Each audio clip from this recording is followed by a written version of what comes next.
Put your left hand on the Bible and raise your right. Do you swear or affirm the testimony you're about to give will be the truth, the whole truth, and nothing but the truth, so help you God? I do. Thank you. You'll have a seat up there on the witness stand.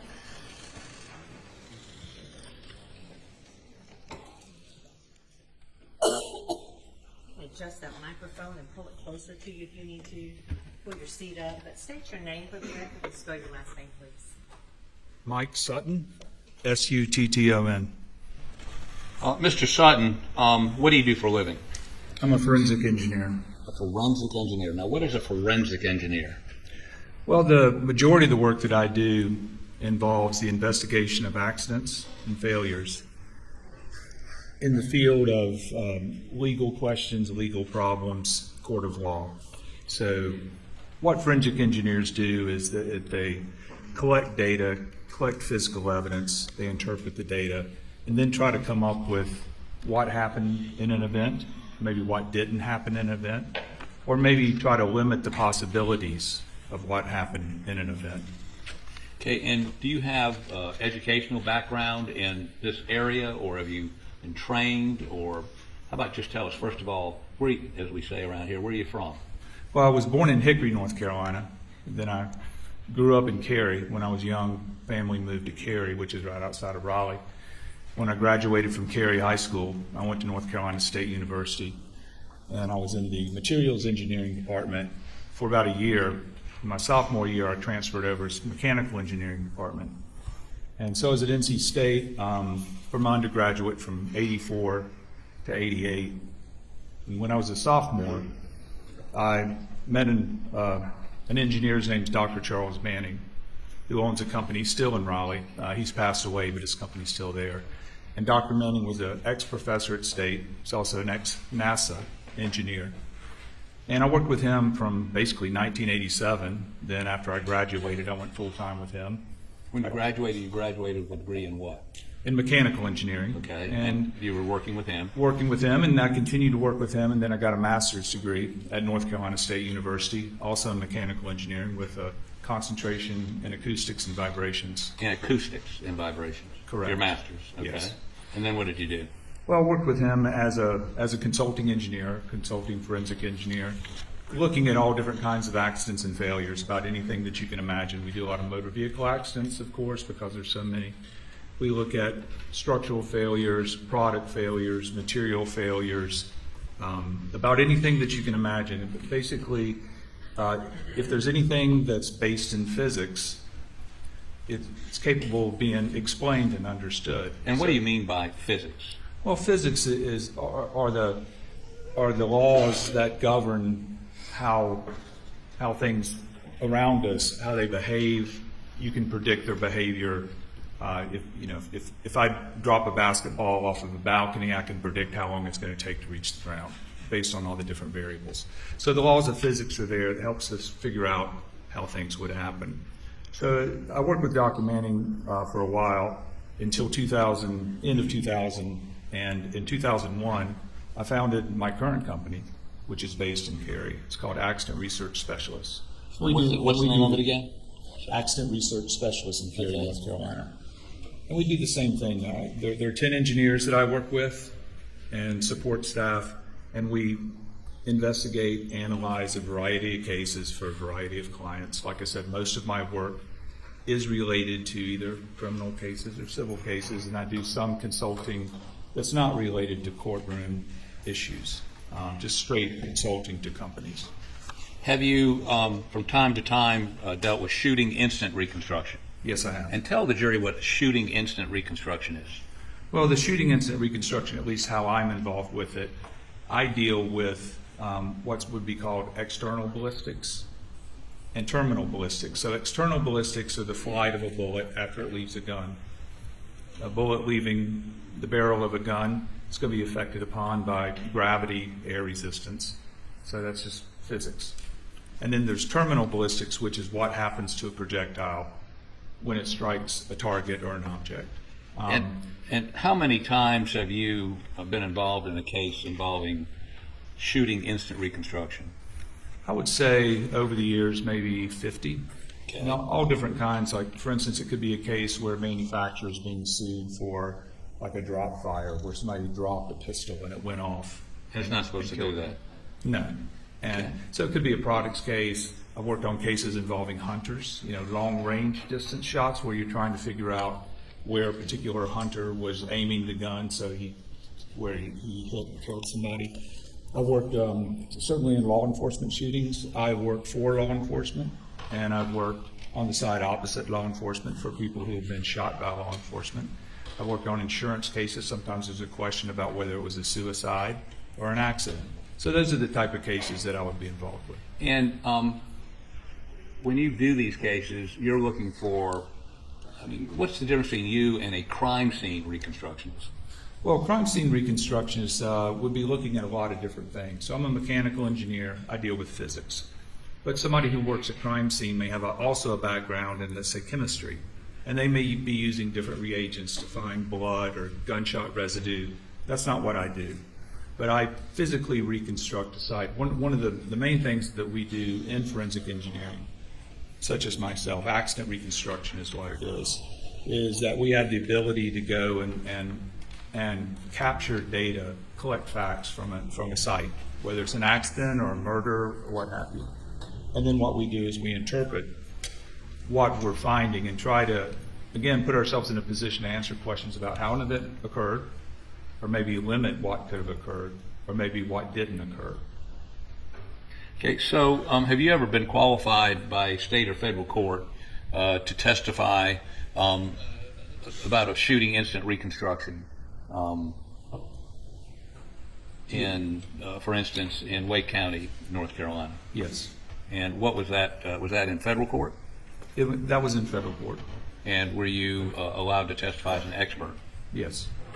Okay. Now, let me move on to, and I believe the name of that case is Michael Morgan versus Wake County Sheriff's Office, correct? That is correct. And that was in 2018. Yes. Now, you've been involved in many more cases. Have you ever been qualified, additionally to that, by any federal or state court to testify about a shooting incident? Yes, I have testified in other criminal trials where the questions were just as I said, which is where was the weapon aimed, maybe how many shots were fired, where were the shots fired from, maybe the sequence of shots. Again, this is all, developing an understanding of what the physical evidence tells you. Okay. So let me move to a second area of expertise I'm going to ask you about. Tell us about what acoustics engineering is. Well, acoustics and vibrations, or acoustics specifically, is part of mechanical engineering. It's a study of how sound moves, how it's made, how sound may decrease over distance, the effect of sound on people. It's obviously something really important because if you're exposed to sound for long periods of time, you can lose part of your hearing. So it is a subset of mechanical engineering, and so I have testified in cases involving acoustics. And my master's paper was in the area of something that I do quite often, which is the audibility of emergency vehicles. Like if a police car has a siren on and you're driving up to an intersection, you got the radio on, can you hear the siren, or can you not hear the siren? Maybe it makes a difference if your window is up or down. Those types of issues, so the audibility of noise. To do that kind of analysis, do you have to do some sort of reconstruction oftentimes? Yes, often with acoustics, you can definitely look at it theoretically, but I typically test it because it's something that is readily testable. Okay. And you've been qualified, again, in at least one state. You've been qualified multiple times to testify as to acoustical engineering. Yes. And one of those cases was Koudalakis versus CSX in state court in Richmond, Virginia. Is that correct? Yes. And many other times also. Yes. Okay, the last area of expertise, all these are engineering related, correct? They are. Is accident reconstruction involving vehicles. Yes. And you've done that more than you've probably done the other two, correct? It is. Motor vehicle accidents, and again, it's just because there's so many of them. Throughout my career of 36 years, I've looked at probably a couple of thousand motor vehicle wrecks. And again, you apply these same principles, data and then you do an engineering analysis of it, mathematics, trigonometry, those kinds of things. Is that correct? Yes. And you have been qualified multiple times on that issue Yes. as an expert to give an opinion. Yes. And again, going back to the other two, you've been qualified as an expert to give an opinion by many courts, several courts, in shooting incident reconstruction, acoustics engineering, and in motor vehicle reconstruction. Is that correct? Yes, it is. Your Honor, I move that this witness be qualified as a expert in the three areas I just mentioned. Mr. State is admitted without objection as an expert in the fields that he's offered. Okay, so let's start off with the shooting instant reconstruction, okay? Yes. Now, have you prepared a PowerPoint? Well, back off. Back off. Strike that.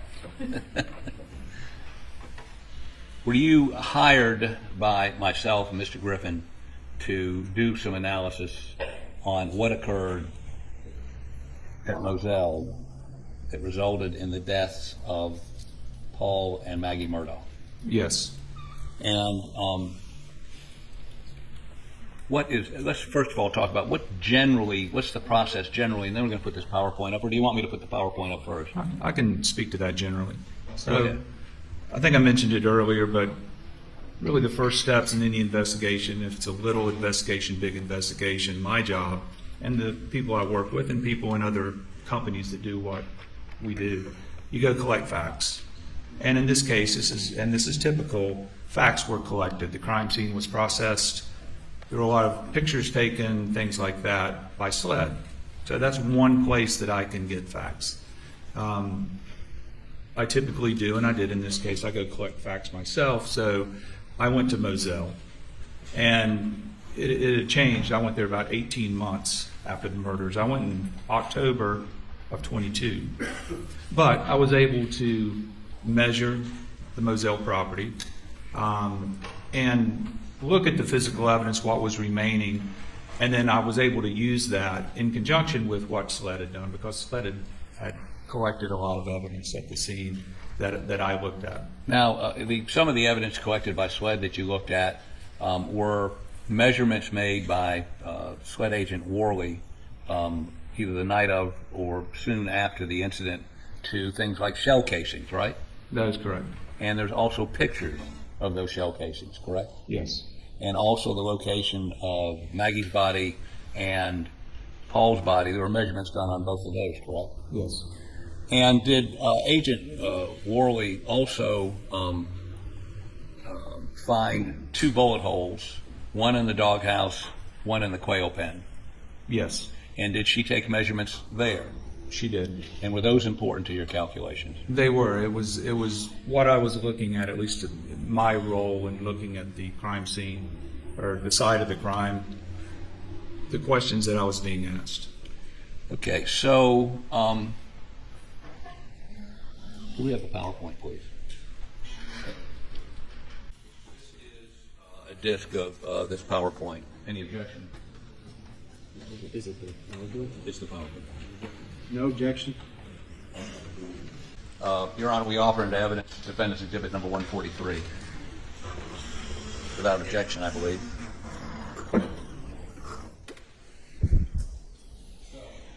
Submit. And Your Honor, okay, let's just walk through the PowerPoint. Go to the next slide, please. Okay, now this is titled Shot Trajectories as Measured by Special Agent Worley. Are these what we're talking about, measurements she made? Yes. Okay, next slide, please. Quail pen. Go ahead. Now, what are we looking at here? So this is what I call the quail pen, and it's in a small animal cage. It's been referred to, but like it's a bird cage, and it's up against the building or the barn, the hangar. I think it's been called several things. It's up underneath the roof. Okay, now if you went perpendicular to that out, would you run into the dog kennels? Yes. Okay, so this is across from the dog kennels, and that is the quail pen. Yes, and this particular photograph was taken the night of the murder. So the first few pictures just show the points of evidence that were of interest to me. And then what happened later on, it was the next month, I believe it was July the 6th. Special Agent Worley went back and actually took some measurements. She used basically a common technique where you try to get more information about these bullet holes. Okay, next. What is this we're looking at? It's a little bit closer view of the quail pen, and what you have there on the side of the quail pen, so it would be the side that's really facing the crime scene. Right. It's made out of like a fiber board, a little bit more robust than cardboard. It's like a fiber board, so you can penetrate it easily, and there was a bullet hole basically in the center of it. Okay, next slide. That would be that bullet hole?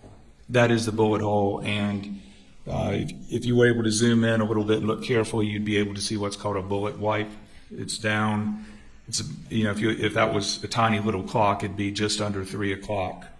And so when I looked at that, it looked like the bullet was on an upward trajectory, a small one, but an upward trajectory. And what the bullet wipe is when the bullet comes out of the barrel of the gun, it's going to have products of the bullet being fired.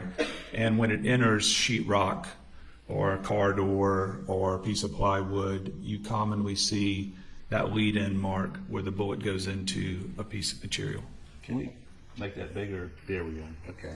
So how about step down here for just a second, and there's a pointer right behind you. Your Honor, may he step down? Grab that pointer right there. And would you point out for the jury, please, that you call it a bullet wipe? Yeah, so when you look at the entry, when the entrance of a bullet hole into a surface like this, and this is the piece of gray cardboard, there's some tearing here, but if you look over here on the side, that's what's called the bullet wipe mark, and that shows you the direction that is coming from. So it's coming from where I'm standing, and it's a little bit below, like if you could draw a straight line through there that would be even with the horizon, it's a little bit below that. So right away that told me that this bullet, when it penetrated this piece of material here, that it was traveling upwards and from right to left. Okay. Let me see the next slide, just in case. Okay. Any way to make that a little bigger? While he's doing that, what are we looking at here? This is a photograph from Special Agent Worley's trip to the crime scene. I think it was the next month, July the 6th. And what's going on here? So this bullet, it penetrates this quail pen and actually goes through the wall of the hanger too. It goes through several layers of material. And a common technique to try to figure out what is the angle of that shot, you take something like this. Typically they're fiberglass, so they don't bend, they're perfectly straight. And you insert that rod through the bullet hole, and then what you do is you measure this rod. So right now she's measuring what's called the vertical angle. So if I was measuring the angle of the shot, like to the TV right here. So vertical angle is this way. Was the bullet going up, or was it going down, or was it going straight in? And what did that, did you look at a close-up picture of that, and did you also look at her notes? Yes. And what was her conclusion about the angle, you say vertical angle, the angle going into the quail pen? Was it going up? Was it going down? And by, I guess you gauge this in degrees, correct? Correct. Okay, so was it going up or down? It was going up. At what degree? So the bullet was traveling upwards, which is consistent with what I just showed you on the previous pictures. So her measurement that it's going up is consistent. She recorded in her notes that was 3 degrees going up, so pretty flat, but the bullet was traveling upwards. But there are two pictures. She has one picture of it at 3 degrees and one at 1.5 degrees. So pretty close, but two different trajectories. And later on, I looked at the difference between the 1.5 and the 3. Okay. And we could that'll come up later, but For the purposes of me understanding what was going on here, I considered both 1.5 and 3. And while 1.5 or 3 is not a steep incline, as it goes in, if you project that back, it's going to have, if you go 10 feet, it's going to make, okay. As you project it back, what, if any, difference is there on that cause on trajectory? Okay, well, the reason this is interesting is because it's an upward traveling bullet. So if you think about the path of this bullet, for all purposes here, because we're talking about maybe 50 feet in this crime scene, it's not 400 yards. If it's 400 yards, the bullet has a curved trajectory. So here, because the area that we're considering is so small, that for all intents and purposes, it's a flat trajectory, which means that the barrel of the gun was on the same angle as that rod, okay? And it's going down, which means if you extend that rod, if you're able to extend that rod some distance, it's going to go into the ground. So if it goes into the ground, obviously the gun can't be underground. So you know that the shooter who fired the weapon that sent the bullet into the quail pen has to be on that line. So the weapon has to be on that line, and it's going to go into the ground at some point. So that is a good piece of information, because that locks the location of the shooter, at least for one shot. And I believe Agent Worley identified, I'm sorry, strike that. What, if any, caliber or kind of weapon did Agent Worley deduce had fired that bullet? This was the 300 cal. Okay. Now go to the next slide, please. This is just another measurement.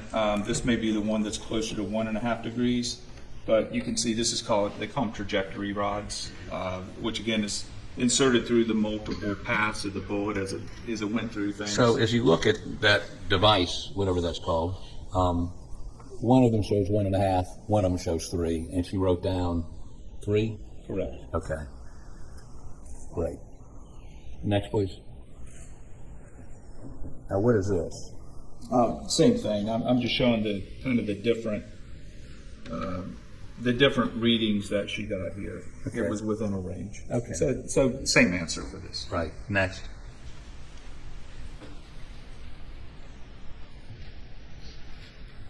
Okay, so what are we looking at now?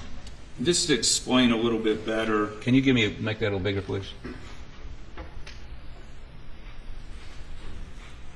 Okay, so what are we looking at here? This is to show the trajectory rod. It comes in. We've been looking at this side right here.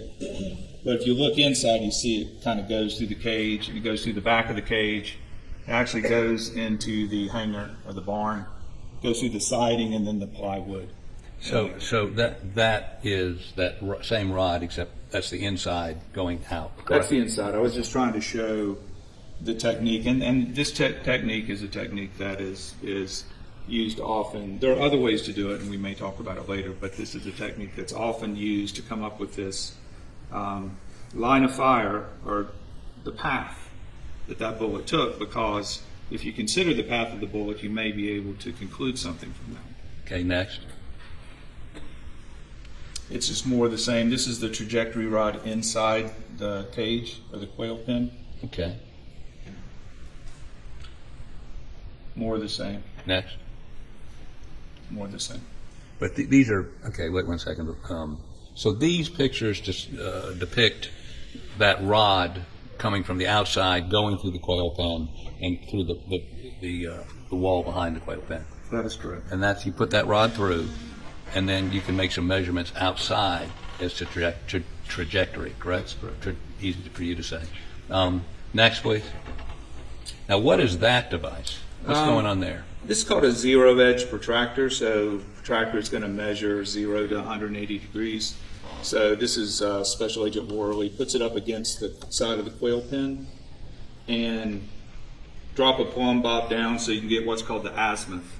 And the azimuth is just your compass direction.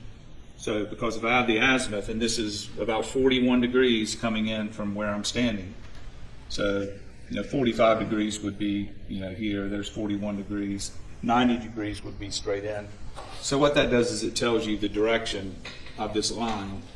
So at that point, whether it's going up or down, and you know whether it's coming from the left or the right. That's correct. And as we look at that coil pin, is it coming from over here to the left? Is it coming from the right? Well, it's coming from over here to the right. Okay. And then to determine exactly how you need to go back and kind of look, you have to do it to scale, of course. Right. So you have to create a scale diagram, or you do what we typically do, which is we scan. Okay. So, Let me see the next one. And is that just a close-up of the measurement, the angle? yes, and you can see here that it's 41 degrees. 41 degrees. And that's what she recorded in her notes. Okay, next. Now, this is the doghouse. And in a minute, we're going to see a 3D rendition of this so the jury can get a little better idea of where everything is. Yes. But let's go ahead and talk about the doghouse next. So, tell me what you see there. So the doghouse had a bullet hole in it. It's pretty low to the ground. It's about 5.5 inches above the ground, 3 inches up from the bottom of the siding on the doghouse. And this bullet hole was going downwards, 14 degrees down. And it had an angle slightly to the left. And so kind of the same way that you can think about the one that was going up, you can think about the one that's going down. So if put a trajectory rod in, we'll see that in a second, it's going to be sticking upwards like that. So you can go up that trajectory rod to a point where it makes no sense. Like the shooter would have to be on a ladder, right? So that, what that does is it tells you where that shot came from, and it puts a limit on where that shooter could be. Just the same way that the shot trajectory would disappear into the ground makes no sense. Shot trajectory that's up at 10 feet doesn't make any difference either. I mean, it doesn't make any sense. Right. Let me see the next slide. Okay, and what is that? That is the 300 blackout projectile. It went into the doghouse, went into a dog bed, so you're able to dig it out. So you can see that here. So again, these are the night of the murders. So if it didn't go through the back wall, how does one get a trajectory off of that? Well, in this particular case, the siding was thick enough where Agent Worley was able to put a dowel rod or a trajectory rod into that hole, unlike the quail pin, which is very thin. So a very thin material is considered thin if the thickness of that material is much less than the length of the bullet, right here. So in a thin material, there's some special considerations with thin materials versus thick materials, but the doghouse had siding and wood construction, so it's thicker. So thick material is going to be more in line with the length of the bullet and even longer. So you can still get the trajectory with reasonable accuracy in this particular case. Okay, next slide, please. Okay, now what is that? This is the same process here at the doghouse where Can you blow that up for me, please? There you go. So what do we see? this is the trajectory rod. This is a dial protractor. It just uses gravity to tell you what the angle is. And what was the angle? 14 degrees down. It's coming in at a 14 degree. The bullet's coming, there you go. It's coming in, it's coming down into the doghouse at a 14 degree angle. That's correct. Okay. Next, please. And what is this? Zoomed in so you can see. So Okay. there's 90 and it's over at about 76 degrees or so, so that makes it. That's a 14 degree downward path. Yes. Next. Now, this is that plumb bob thing and azimuth thing, right? Azimuth. So this shows you the compass direction of the shot, where it's coming from. And here it's she measured 7 degrees. She recorded 6 degrees off of there, but it's somewhere there.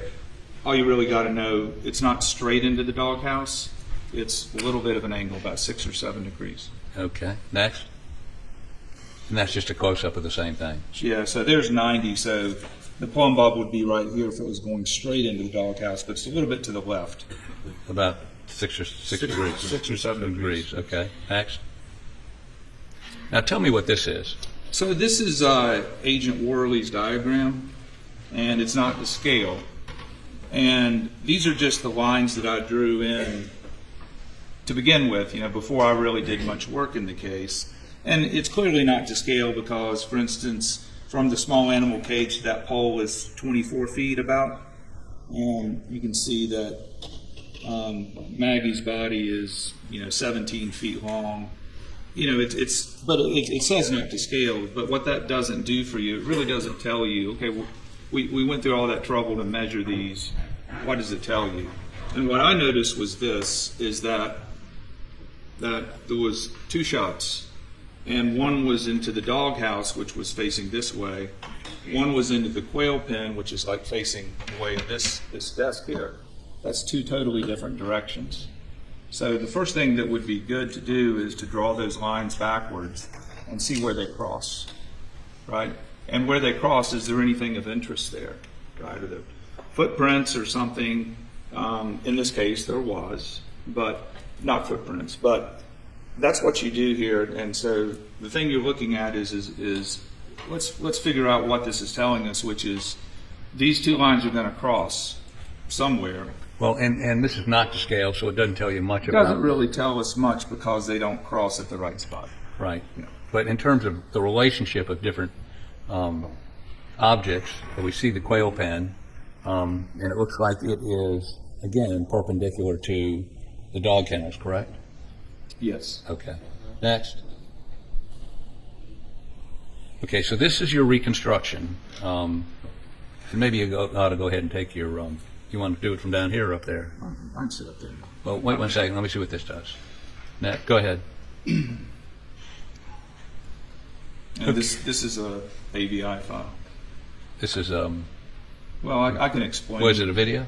It is a video. Yeah, go ahead and play it, and then we may play it again. I want you to explain it after they look at it. Go ahead.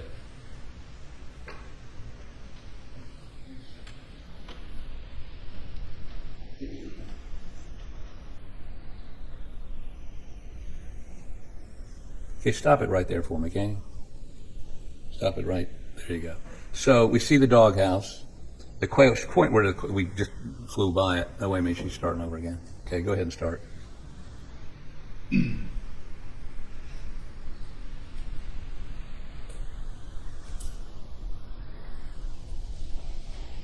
we go. So as we get right, stop it right. Not yet, not yet, not yet, not yet. There. Stop. Okay. So we see the doghouse. Point it out, please. We see the kennels. How about point those out? And I don't think we can see the quail pen yet, but it's going to be up in there, correct? Yeah, so the quail pen's against this wall. Okay. Go ahead and start it back up.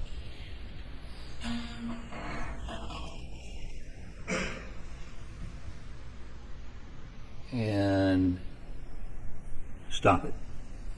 Okay. Show the jury again where the quail pen is. Here's the quail pen, And where's the doghouse? and the doghouse is right here. Okay. Okay, go ahead and start it up again.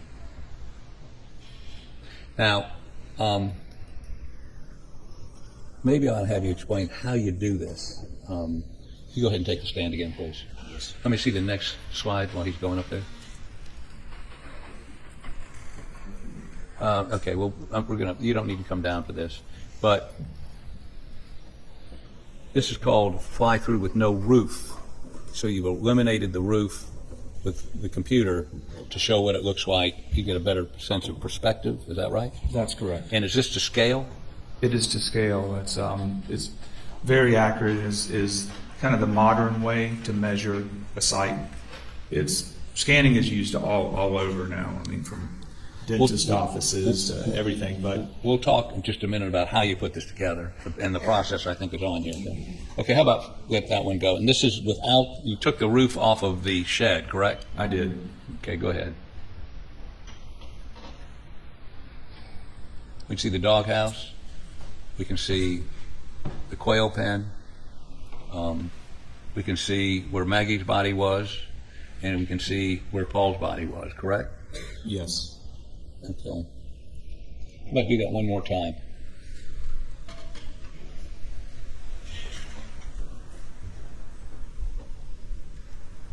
That would be Maggie's body near the doghouse, Yes. and that would be Paul's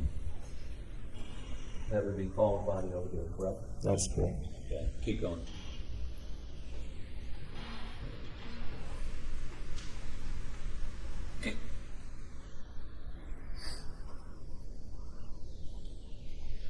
And why did you do this particular visual? What does that make it easier to see where everything is relative to each other? Yes, in the scan, you can just cut the roof off. It just makes things easier to see. Okay, The next roof was of no importance to me. Right. Next. Now, tell me what this represents. Well, this is where I start constructing some lines, and this is just an overall shot looking straight down. Like, this is a bird's eye view of the scan, and the dog kennels are in the bottom right, and the hangar, the barn, is kind of in the center top of the picture. And it's just, there's nothing really, of this particular shot. It just illustrates what you can do. And what I did, for instance, is I drew some white lines in there. Those are measurement bars. One's 25 feet long, one's 50 feet long. But the scan itself, you can measure very accurately anywhere in the scan, because this is not a picture. What it is are their points. And there's so many points, there's millions of points, and there's so many points when you put them together, it actually looks like an object, like a three-dimensional object. So let me ask you this. The state, it's been a month, so we may not all remember. The state had, this is called a FARO. Object deleting on. What is this called? We call them a FARO scan. FARO is the company that builds the scanner. There are other companies like Nikon that make scanners. But a FARO scan is a laser scanner, and what it does is it sends out a laser, and when that laser hits an object, it returns back to the scanner. It gets reflected back. Depending on how much time that takes, it can figure out how far away that object is, and we're talking about a very small point. And then what it does is, because the scanner is spinning around this way and a mirror is spinning this way, it knows where that point is in space. And then what it also does to make it look better, it spins the camera around, and then the camera applies more information to all these points. So what you end up with are millions of points. Like if you scan the front yard of this courthouse, you get trees, you get sign, you get people kind of ghosting by as they walk through the scan. So it just picks up everything. So does law enforcement use FARO? Yes, they did do a FARO scan. I have seen their fly through, like we just showed you. But that's the only thing that I've seen. So they did, and again, it is a common technique people in our field use to measure things, because you don't have to take 100 measurements with a tape measure, and it's much more accurate. And Fred, I believe you just said, did a FARO scan of the same murder site. They did. And I think we played it, it's been a month, but I think I played it a month ago. With, Objecting, Your Honor. Fine. Objection sustained. At some point in this trial, are you familiar with the fact of whether their FARO scan, Sled's FARO scan was played? Yes. Okay. And is their FARO scan as detailed as yours? I would have to compare them, but it should basically be the same thing. Their scan and our scan should be the same, because it's a highly precise instrument. And Let's go to the next slide. the only difference would be they did it in July, And you did it in October of 22. Okay. Now, what does this depict? So the next thing I wanted to do, other than reconstruct the shot trajectories like we said before, I wanted to know where the evidence markers were. So what this is, I took Special Agent Worley's measurements. She had measured to a bunch of different things, including the head and feet of the victims, and then also to those little yellow evidence marker tags. And the evidence markers that I was most interested in were numbers 2 through 7, which would have been the empty cartridge cases from the 300 blackout. But what I did was I created a CAD diagram to scale of Agent Worley's measurements. Okay. What's a CAD diagram? It's just computer-aided drawing. It's a drawing package, so you can do a scale diagram. Now, she did this just measuring from a pole, a post, and whatnot. But we have a technique. When we scanned in 22, obviously these markers were not there, but we had lots of photographs of them. And so there's a methodology that we can use where we can flatten the picture taken the night of the murders, and then we can match that to the scan. So then once you match that photograph to the scan, you can actually place in objects that no longer exist very accurately. Now, this FARO program, you indicated was used by SLED, is it used by other law enforcement agencies? Yes. Very common. It is used by hundreds, thousands of them. Yes. And they do the same process that you do? Yes. Okay. So once you got this, and what is this? This is a, can you tell me what this process is? Yeah, so this is Special Agent Worley's hand measurements. Put on a computer Put it program. on a computer program, and because I wanted to put the evidence markers in my scan. And so you have the scan of the Moselle property, but then I can put stuff in there too. I could put a car in there, I could put a body, or I could put these evidence markers. So I used this to check what we did, which we used photographs and the techniques of putting the evidence markers where they belong. Okay. Next slide, please. What does this depict? So what this is then I overlaid Agent Worley's drawing, the one that we just looked at, over my scan. And I use that, if you were able to zoom in a little bit, I don't know if it may be a little bit hard for you guys to see, but those circles with the crosses in them are Special Agent Worley's measurements. And then either touching them or inside of them are the evidence markers that got placed by what we call reverse camera projection, which is just a fancy name of, we can take the information from a photograph taken the night of the murders, and we can attach that to our scan, and then if we want to, we can put missing objects in there, which is what we did here. Okay, go ahead. And there's an this example depict? of it there. Can you make that a little bigger, please? So what is, yeah, that's perfect right there. What does that show? It shows the same thing. So we use the reverse camera projection method to get the yellow evidence markers in the scan. And you can see there, Special Agent Worley's measurements are usually right beside it, but you have to remember she was probably stretching a tape measure, so it all makes sense. So it agreed. So what that tells you have a high degree of confidence that these markers are in the correct place. Okay, no. Now, what does this depict? Well, it's a it is a video. Okay, If go you ahead and wanna play that show video. the whole screen. Yeah, we need the whole screen to play the video, please. Okay.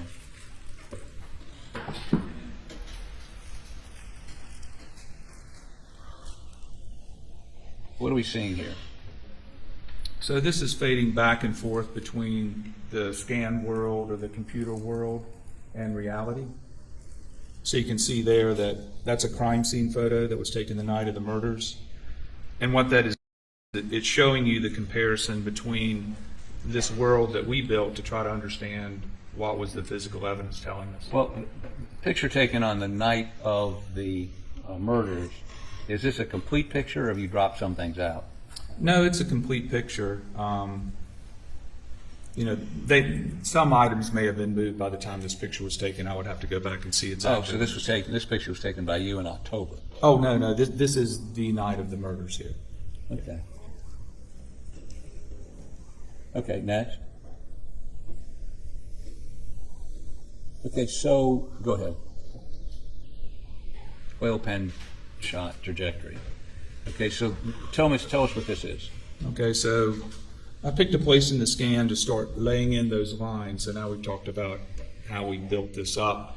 So let's put the trajectory of the two shots that were measured and see what it tells us. And so I just chose a point. You're looking straight into the side of the doghouse. The sheet in the foreground there would be Maggie's body. And then you can see the evidence markers. There's 3, 4, you can see 5 and 6 over by the sheet. Right.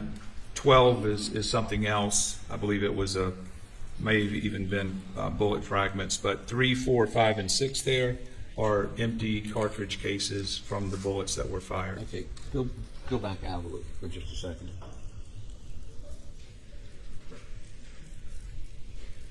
There you go. I see somebody standing over here on the right. What is that? That was probably one of my engineers or somebody I work with who was doing some other task. Okay. So when you scan, if you stand still long enough, it'll scan you. Scan you in. Okay. Yes. Next. Now, what are those 2 green lines?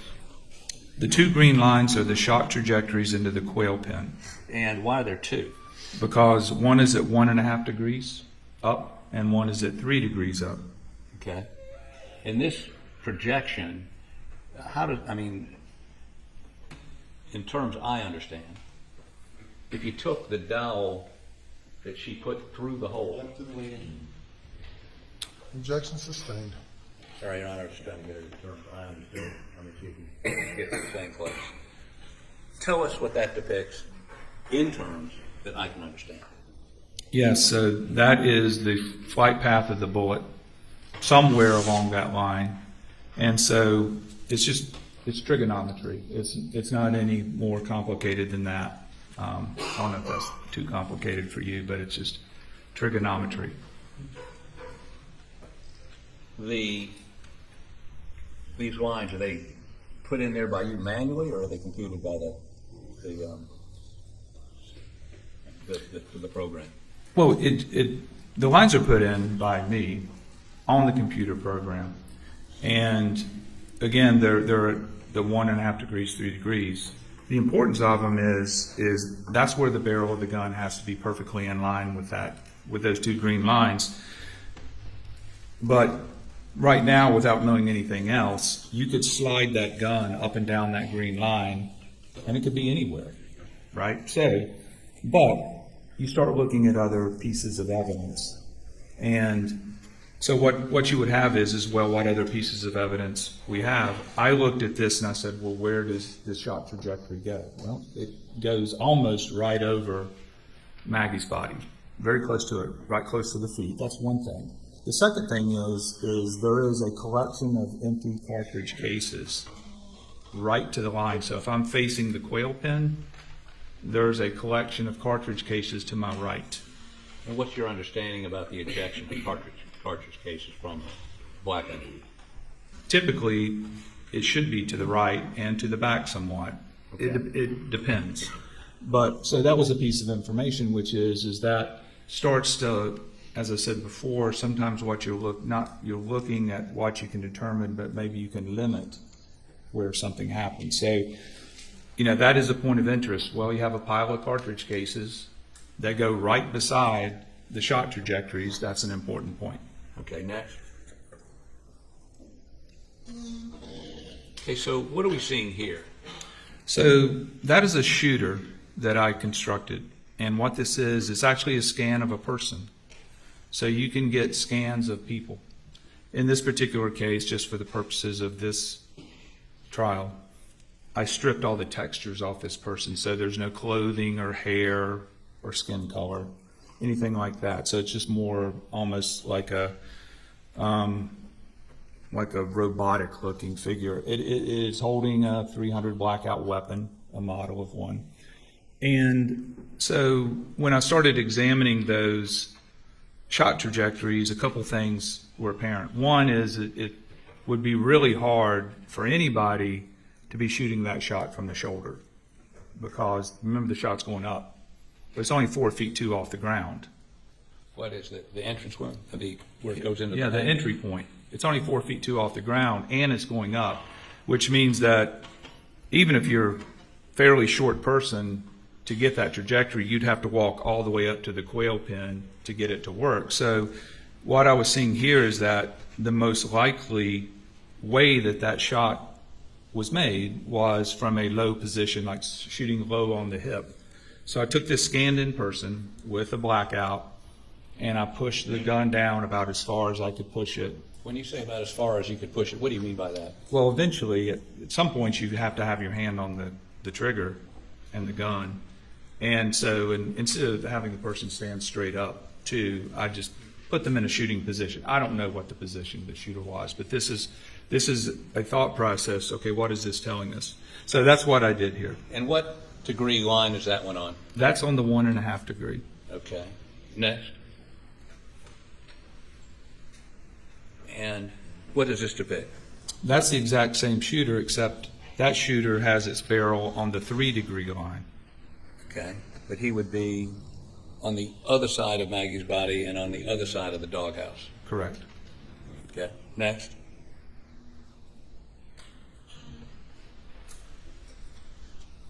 Okay, now this has 2 individuals in it.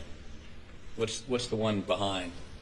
So those are the two. So the shooter, okay. the shooter behind is the 1.5 degree. The shooter in front is the 3 degrees. So that kind of gives the range of this person being able to make that shot.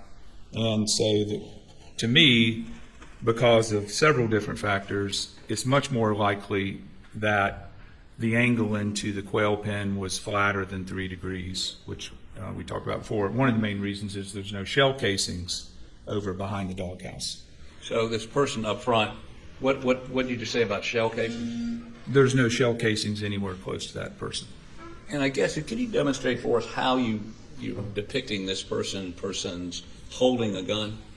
I mean, are they, you say from the hip. Yes. What does that mean? How about demonstrate, if that's okay, Your Honor?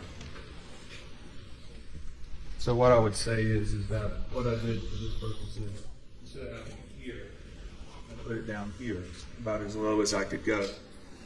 Okay. And within like a shooting stance, like a shooting position. You're not aiming, but at least you're not aiming in the traditional sense, but If you're aiming, it'd be on your shoulder, right? right. So I stretched that gun down until I could just still keep my hand like I was shooting a gun. Now, from the shoulder, where generally would they be? You've got, to have that downward shot. It's really hard to put a shoulder shot on that trajectory just because it's so low. Because even a small person going like this, 4'2", even if you put the barrel on the quail, then it'd be above the hole. So it just doesn't make any sense. Okay, next slide, please. So this is without the guy up front because you concluded this is where the person would have been. Yes, for a person of this height, this is to me because of its proximity or closeness to the empty shell casings. Okay. Next. Now let's look at the doghouse trajectory shot. Next. Okay, now explain that green line. The green line here is the shot trajectory into the doghouse, and this is the same shooter again, and it looks like he's standing on the sheet there, but all that would tell me if this did occur, then the body was not there. This was a shot that would have come before the body fell to the ground. That is correct. And so again, you have a shooter low on the hip.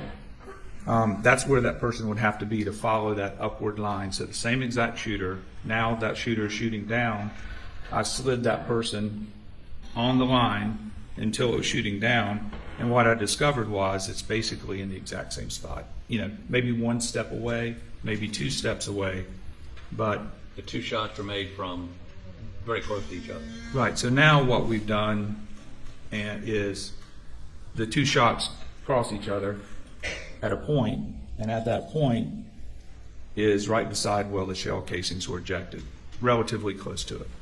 Okay. Now you don't know where Maggie was when these shots were made. Is that correct? Correct. So we heard from, I think, one of the state's witnesses that.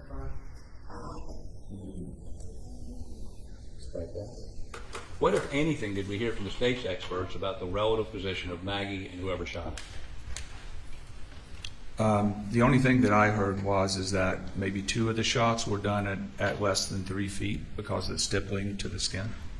And what about the relative position of the shooter and her prior to that?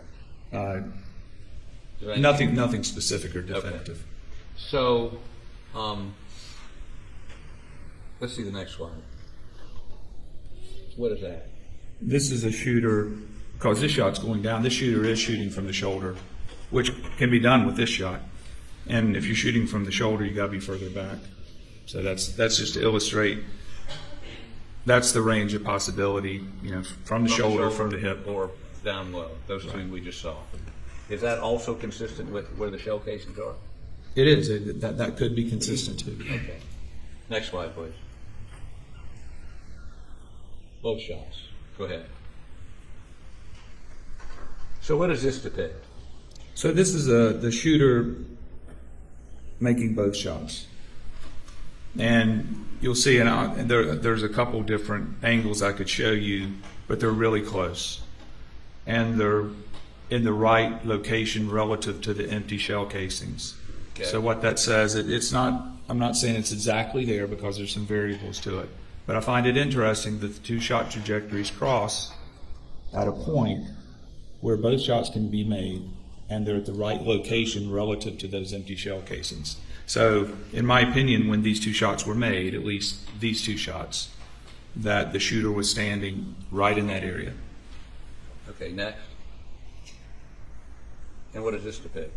This is the same thing I just described, except a little bit different angle.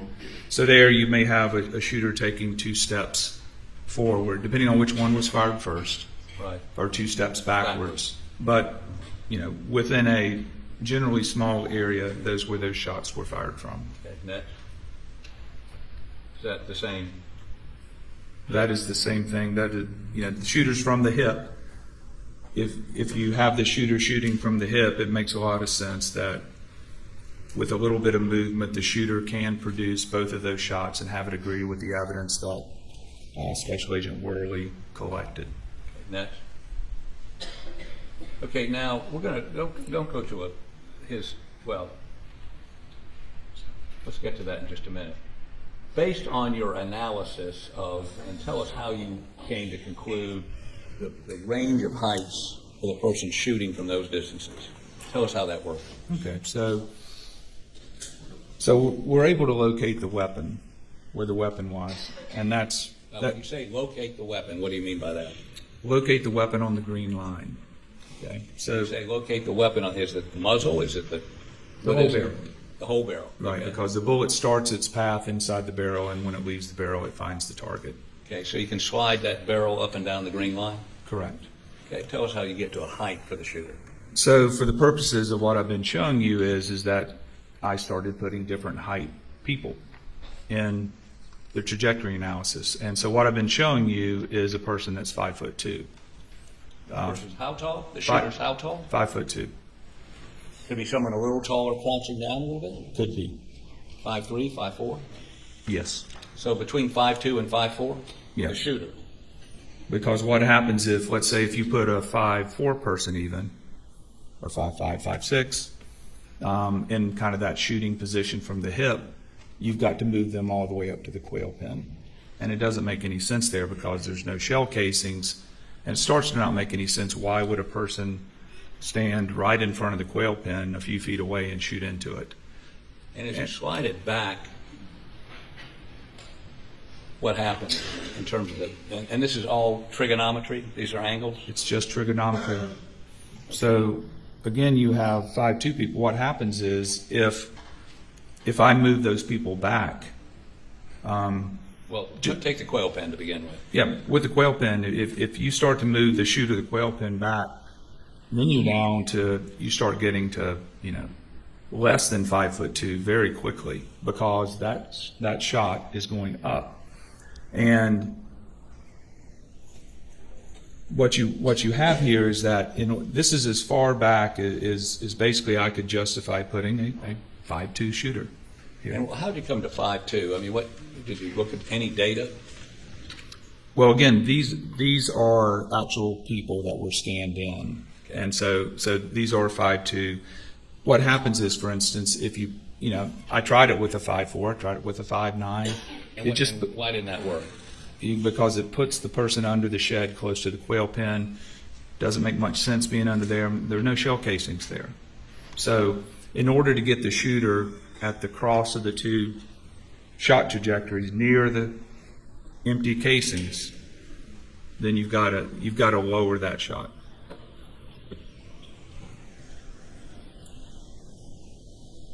Okay, next slide, please. Okay, let's look at this. Okay, some measurements. We don't need to look at each one of these, but go ahead. Go ahead. Go ahead. Go ahead. Now, let's hold on for 1 second before we go to that. So, in terms of Alec Murdaugh, who is, how tall is he? 6'3", 6'4". Okay. And you took a measurement of him this morning, correct? Yes. And what did you measure? I measured to his kneecap. To his kneecap. Yes. And how much? What was the distance between the bottom of his foot and his kneecap? 25 inches. Hey, now explain why that's relevant to what we're talking about. Well, I mean, the obvious question is, well, what if you were 6'4" and not 5'2"? What does that mean? So what that means is that the shooting hand, the bottom of the shooting hand, for somebody the height of Alex Murdaugh would be right at and below his kneecap. So his shooting hand would be below his kneecap. Yes. What does that tell you? Well, it puts the shooter or whoever fired the weapon, if they were that tall, it puts them in an unrealistic shooting position. It's not an aiming position. It's not a shooting position. It would be something other than a shooting position where you were on your feet. So it would be, again, it would be very difficult. You would have to be bending over and have your shooting hand down at or below your kneecap. And what's important about that to me is that it just makes it very unlikely that a tall person made that shot. More likely that it'd be more likely that a person between 5'2" and 5'4" fired those shots, correct? Or Yes. the quail pin shot. Yes. I have, yeah. Maybe.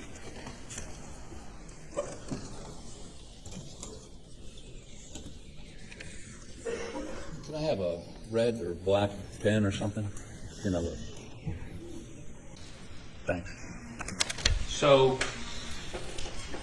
I had one of the shots you had with the shooters and their alignment blown out. Can you step down here, please? And then the pointer.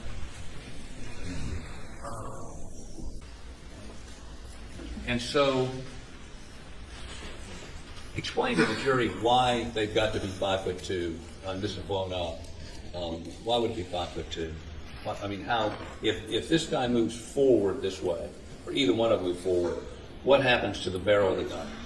Yeah, so what happens is that if you move them forward, they can be taller up until a point where we talked about before. At some point in time, even shooting from the hip, you still have to be very close to the quail pin. If I move them back, either two things have to happen is they have to be even shorter than 5'2", or they have to be in some unnatural or kind of like an unreasonable shooting position. I mean, obviously you could have somebody laying on the ground taking a shot. They could be really low, of any height, right? So, but what I'm doing here is that as you move these people back, the gun has to be lower and lower and lower to the ground. When you move it forward, the gun has to be higher. So then you start looking at, well, where are the shell casings? The shell casings are here. So if you move a person back, let's say where they're laying on the ground, right, and they're shooting like in a sniper position, like on their elbows and laying down flat, there's no shell casings back there because the shell casings are being ejected to the right, maybe to the back, we don't really know. But at least it's going to be back here. This area where Maggie's body was found, where the collection of empty shell casings are found, because some of these were close range, but some of them are spread over here, is going to put the shooter here, which certainly puts the weapon there. And then what you have to do is go through the thought process of how can somebody hold the weapon that height off the ground? So now, if you've got a tall person and they're coming this way towards the quail pin, let's say a 6'3", 6'4" person, can they? How close would they have to be to the quail pin to shoot the bullet at that angle into the quail pin? Well, it would be difficult. It wouldn't be either a hip shot or a shoulder shot. You would have to, for somebody who's tall, because again, I have a tape measure, but the hole in the quail pin is at 4'2". Okay, so You got one right there. so let's just say, see a sticker or something. You need what? A sticker? So quail pin shot is right here. How about I put a sticker right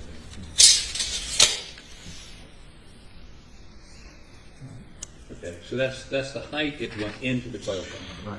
Okay. So I'm 5'10". Right. Right. She's on maybe 5'11", right? So it's going 3 degrees up. So I'm saying that's about flat. Let's just say that's 3 degrees. And I'm standing at the quail pen. I would have to do like that, or I could do this, right? Not from the hip. I'd have to come in here like this, which of course is possible. Just like that. What about 6'4"? And if you're 6'4", it would be, a lot taller than I am. And so you would have to go through that thought process of how the shooter could And of course, as you come back off the quail pen, the only place you see shell casings are back here. Yes, the empty shell casings, there's some right by the body, there's one underneath the body, and then I believe it's 2, 3, and 4 are here, 5, 6, and 7 are here, but 2, 3, and 4 are here, like the shells are being ejected to the right and maybe slightly backwards. And so, can you say to a degree of engineering certainty, more probably than not, that whoever shot this shot, or these shots, well, first of all, the quail pen shot was 5'2" to 5'4"? That is the most likely explanation, yes. Okay. And we know that Alec was 6'4". Yes. So could you say to a degree of engineering certainty, more probably than not, that Alec Murdaugh on the night of June 7th did not fire that shot into the quail pen? In my opinion, it's very unlikely that he fired that shot. Okay, now, in reviewing the SWED files, did you see whether or not they did any analysis like this? Have you seen any charts, any photos, anything indicating that SWED ever looked at these shot engines before? No. Okay, go ahead and get the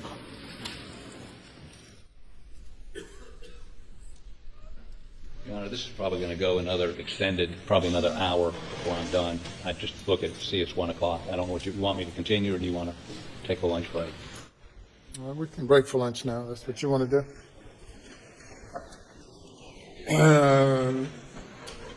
Ladies and gentlemen, we will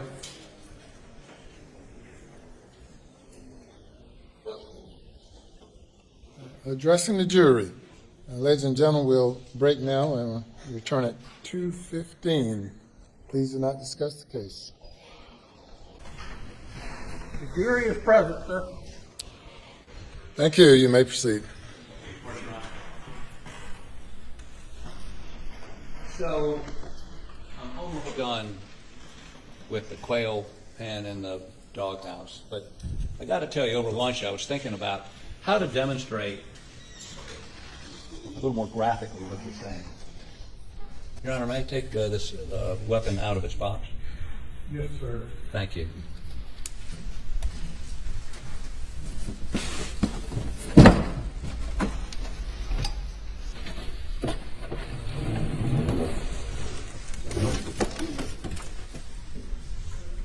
I keep it pointed upward. Do you recognize this? Do you know what this is? Yes. What is it? It's the, I think it's like an exemplar 300 blackout rifle. And this is the weapon, or a weapon like this, that the shooter would have had. Yes. Okay, so I'm trying to sort of get a visual of. How about I come down here so I don't point at you? Or maybe let me come up there and come this way. Okay? Why don't you get back? So I'm not 5'2" or 5'4". I think you said 5'2" or 5'4". But position me. Tempting, but I don't know how I can do this so I'm not pointing at somebody. I guess what we do is you need to come back here. Okay, so position me as that shooter would be. I'm trying to figure out where. Hold me down here, where? And then you want to push it down on the hip. Your wrist will have to bend. This wrist? Right. Okay. Like this? Yeah, and you could crouch in some sort of a shooter stance, but that's Not much lower than this. That's going to be variable. Yes.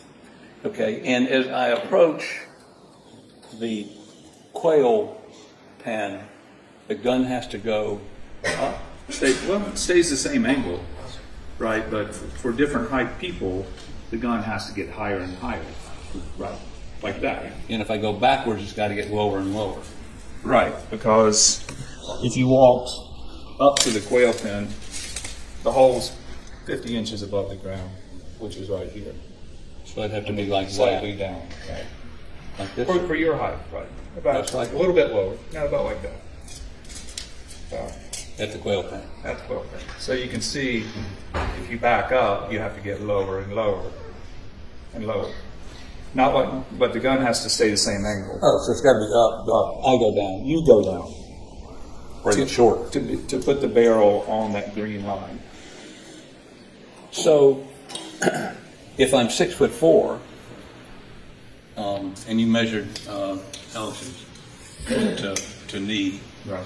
so where would this gun be placed on me if I'm 6'4"? Well, if you're 6'4", you know, your hip is going to be about 46 inches, which would be about right here. It's 46, Right. and so you've got your trigger hand Right. about where your hip is. So it would have to be, your trigger hand is going to have to be up where I'm pinching the tape measure. And this is how far away from the quail pen? Well, it could be anywhere, but if you raise it some more, a little bit lower, right? So then, if you're at the quail pen, the hole is right here, right? You can just shoot from the hip. I have to shoot like that. Yeah, you have to shoot lower. If I'm back where you say the line converge, I think it has to be pretty low, right? Yes, it has to be very low. That's why it's to get a position that would be either shooting or aiming, Right. or a basic shooting position. You need to be shorter. If you're bending over in some other body position, that may be maybe somewhat of an awkward shooting position. Then you can be taller, right? You can be taller than 5'2" or 5'4". But his, I think you told us his foot to knee was 25 inches. 25 inches. And would it be, I mean, proportionally for me, where would I be? Proportionally for you, your trigger hand is going to have to be about down where your kneecap is. Right about here? About like that, right? And then point upwards 3 degrees.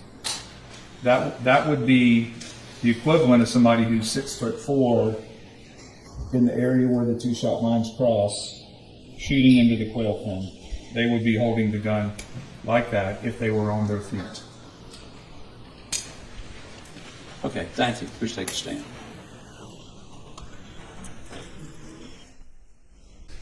Okay, so based on the angles and the basically trigonometry is what you're saying, you say the shooter would be between 5'2" and 5'4", and that to have the ejected shells in the appropriate place. You can mark that place on this sketch where these two folks are. That's sort of the range. Yes, and you can see some of the ejected shells, but they're right beside the body, Right. just off where I've got the yellow sticky. Okay.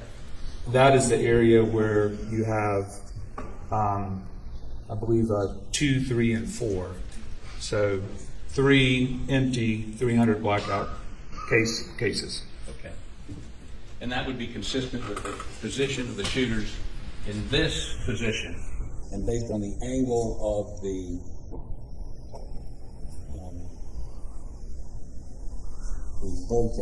bird cage, they would be somewhere between 5'2" and 5'4". That is correct. To have a shot from the hip, the lower part, I mean, almost crouched down hip. Yes. Now, let's move on in our presentation, and I'm going to try to expedite this a little bit and skip some slides because you and I were too detailed when we talked about this, and it's the afternoon. So let's go with the Paul Murdaugh first shot. tell us what this is. So this was, these first pictures are from the night of the murders, and that's inside the feed room. On the south wall of the feed room, there's just a regular window. And what's that?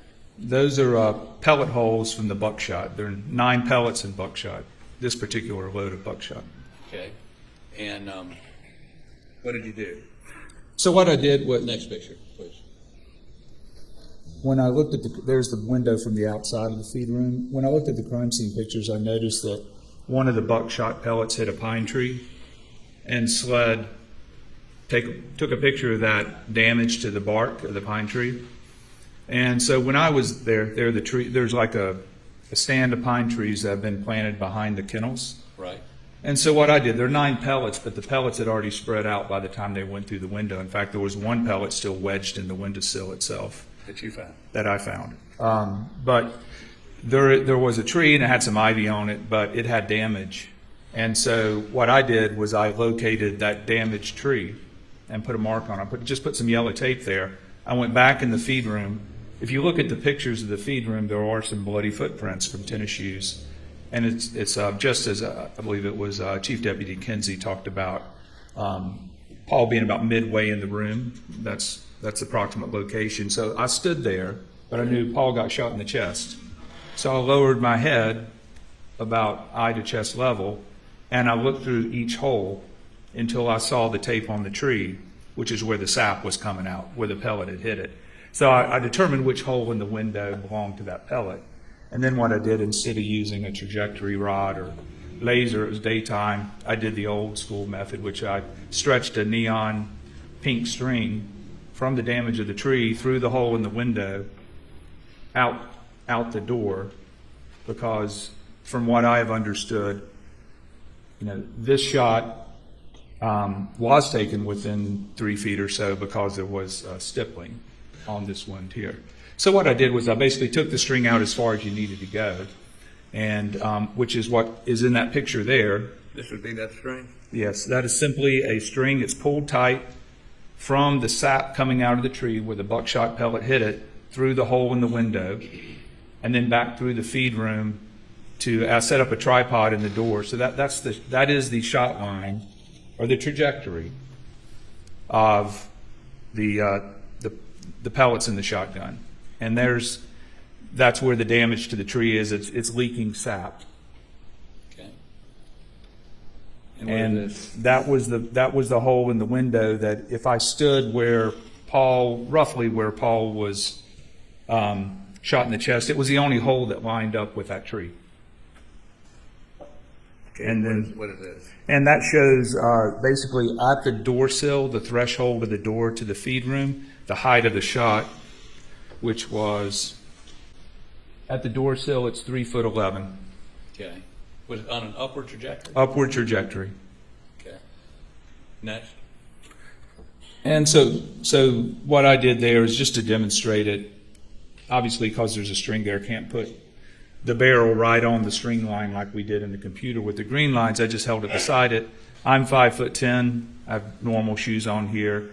That's the stance that I would have to take to shoot up that string. So And at what height would that hit Paul in the chest on that trajectory? that's like about right at my hip or so.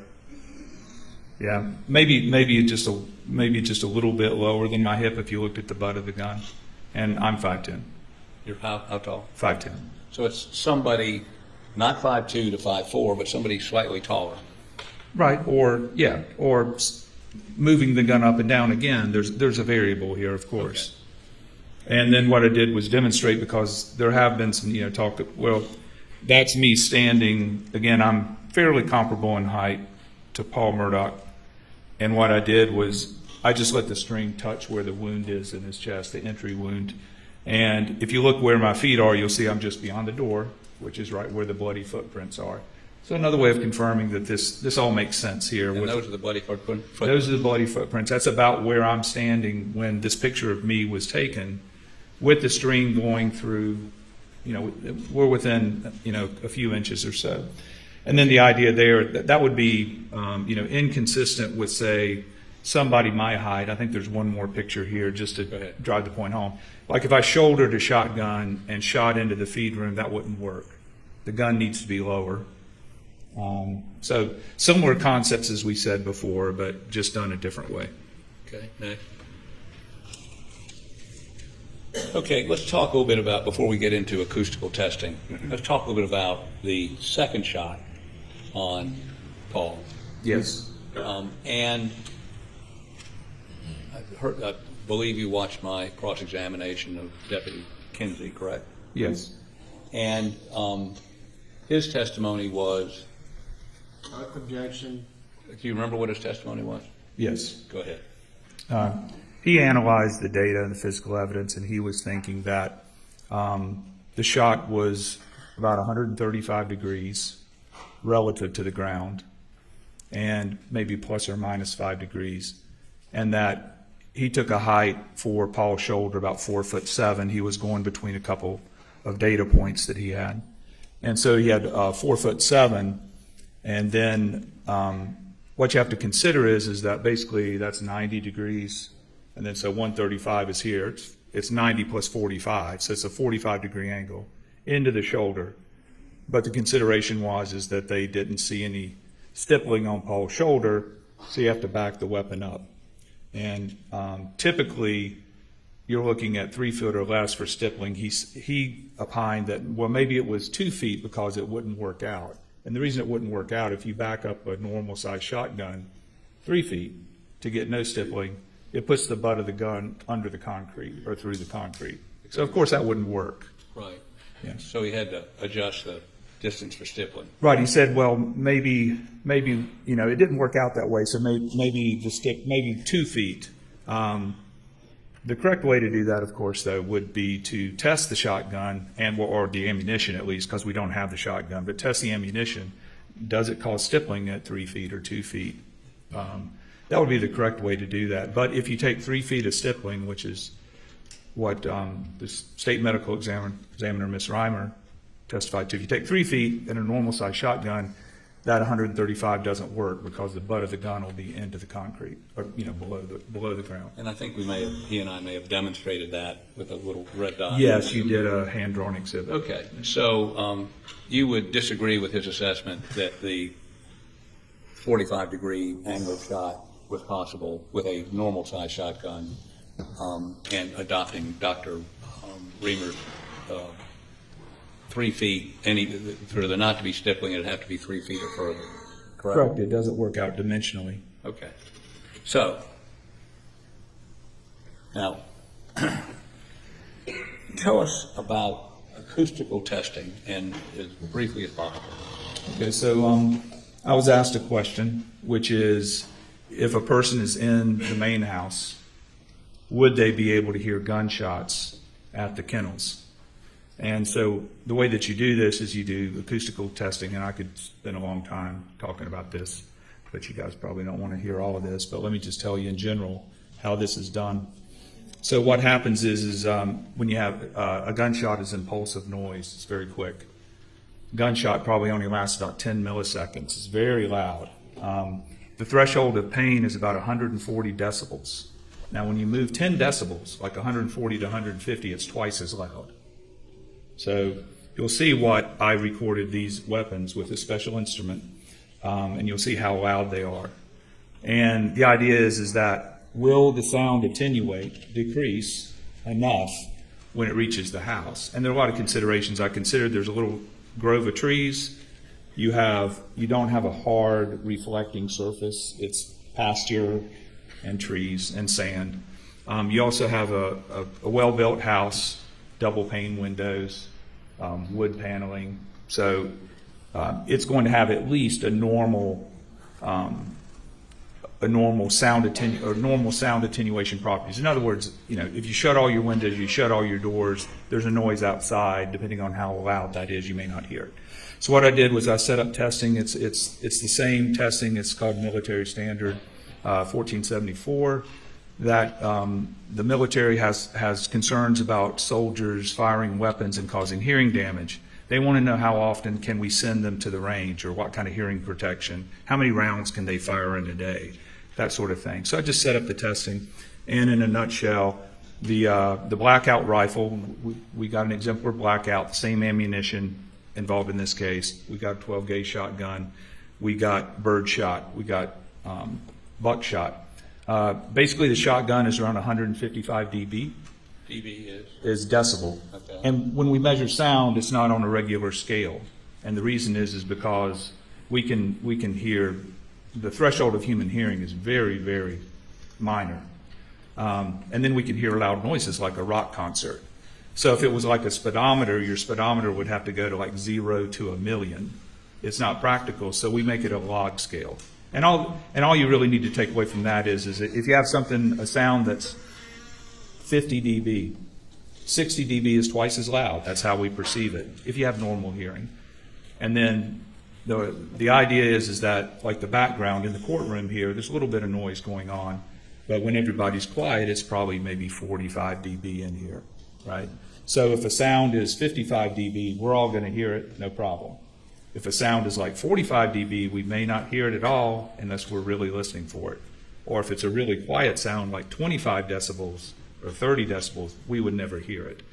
It's just the same thing as you could be at a rock concert and the person beside you is trying to talk to you and you can't hear them, even though they're talking in a normal voice. You just can't hear them because your background is too high.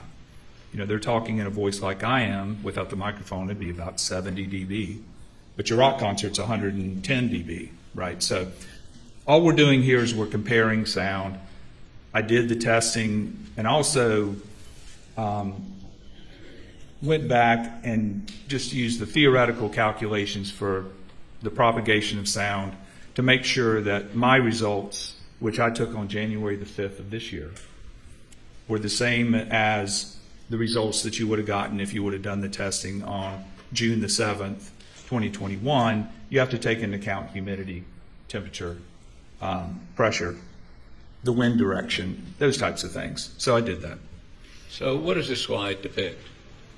So that's an overhead shot of Moselle.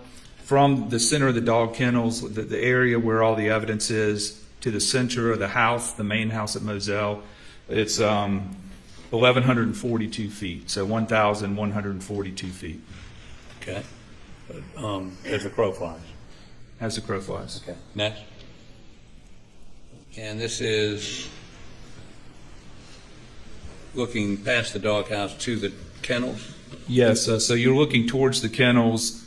The door on the right end of the kennels is the feed room. That's the area where Paul's body was found.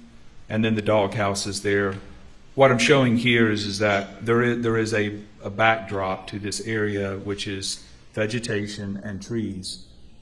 For reasonably close distances, you have to take into account the vegetation and the trees. At longer distances, the sound can carry, because the sound, when I shoot the gun, the sound is going to expand like you're blowing up a bubble, right? It's just going to get bigger and bigger and bigger, but the bigger that bubble gets, the weaker it gets, just like the sound.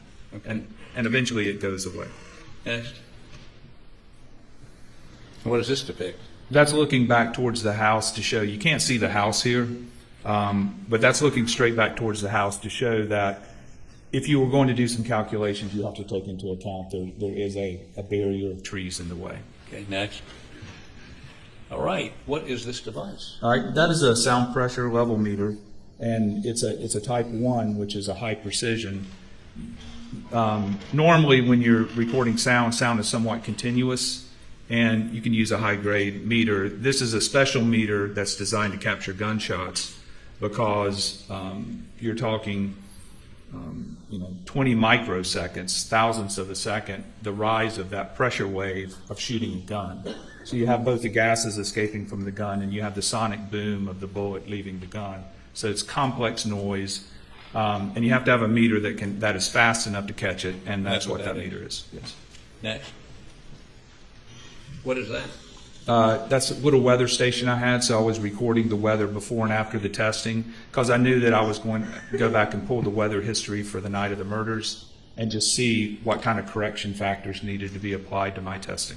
Just curiosity, if the humidity was high that night but low then, how do you adjust that? Well, there are charts and tables. It's just standard Okay. conversion, right? And the humidity was higher in June than it was when I did it in January. The temperature was about the same. Humidity was different. But you've got tables and charts, calculations, it's physics, or whether it's, For the results of this, all of these modifications or adjustments that you would make really don't make a difference because the results were so far apart. Like what you would have to be able to hear a gunshot inside the house. It really didn't matter. You didn't have to make the corrections for temperature and stuff that I Okay. did anyway.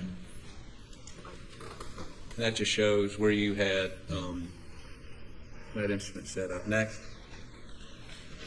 Again, picture where the instrument set up. Next. So why do you have a measuring item there between? So what you're doing, I took a piece of dental floss, tied it to the muzzle, and then anchored it so that I knew that the muzzle was 1 meter, it's a little over a yard from the microphone. And the reason you do that is that, so you fire this gun, and let's say it's 165 dB. So for every doubling of distance, it's going to lose 6 dB, 6 decibels. So at 1 meter, it's 165. At 2 meters, it's going to be 159. At 4 meters, it's going to be 153, and so on, because every doubling of distance, that's theoretical. Then you have to add correction factors, but that's This is basically to what ensure that your response, your recording, your calculations are as accurate as possible. correct. I'm just following the mill standard here. Okay. What standard? It's a Oh, the United States standard. military Yeah, standard. you talked about before. Okay, next. That would be the ammunition you use? These slides are just showing what I used to do the testing. So this is the 300 blackout. Next. Is that a 300 blackout shot? Yes. Bullet? Okay, next. That would be the 300 blackout. Yes. Next. That would be the shotgun, Yes. 12 gauge. Yes. Okay, next. That would be the buckshot you used. Yes. Next. Okay, and that would be the bird shot, the turkey load bird shot Yes. you used, right? Yes. Next. And this is the inside of the house? That's inside the den of the house, and what I did there was I took background readings. In the quiet house, it's really quiet because you're way out in the country there. I mean, there's no traffic. So it was about 35 decibels in the house, which is equivalent to, say, a quiet bedroom. You had the air conditioning on? I believe the air was working. The refrigerator was running, but it was very quiet. Okay. And then so what I did was I set up some equipment there to measure the background. We also, of course, we turned on the TV, normal volume. So that's up around 68 dB, 70 dB, depending on how you want to listen to it. We put a movie in, and I just had that. So 2 background levels in the house. And then the next question is, when you fire a gun at the kennels, do you hear it? Do you not hear it? How loud is it? Okay, next. So, what is that? Well, we shot the blackout out around the doghouse, and then we shot the shotgun into the feed room, out of the feed room, and then with the muzzle outside the feed room. So we shot into the feed room, we shot out of the feed. So we're just trying to figure out, is there anything about the shape of the feed room that really changes the character of the shot? The takeaway is yes, it muffles the sound if you shoot into the feed room. It's not hard to understand. But the blackout was much louder than the shotgun. And it was shot over by the doghouse where the shell casing was found. Yes. Okay. And that is what you shot in the feed room? Yes, it's a ballistic gel dummy. It gave us something to shoot into. Okay. Next. Not quite sure what that is. It's just pictures just showing the testing. Okay. Same. Okay, next. And this is the various indoor and outdoor sound levels. And could you, rather than reading all of this, could you sort of give us an overview of, and are these the results of those shots you made? No, this is just actually just from the literature. If there was a discussion about different decibel levels, but vacuum cleaner 70 decibels. Oh, okay. Yeah, quiet conversation 55. A dishwasher in the next room is 50. And on and on. From Okay. loud noises to soft noises. Next. I think that's just a blow up with the last slide. Okay, so What does all that mean? Just as a comparison to my numbers, these are other people's test numbers, basically done the same way I did it. And you have a bunch of rifles, and they're between, you have 166 decibels, 163, 161, and therefore. So basically your rifles, all the way down to a 22, which is like 143 decibel. But if you're shooting a rifle with a decent size cartridge, then you're looking at something from 160 to 165 dB. Okay, next. This is a similar chart of other people's work doing the same thing. And for shotguns, and basically your shotguns are going to be 150 to 160 dB, so not as loud as a rifle. A little bit quieter, but obviously 12 gauge still is a loud gun. Next.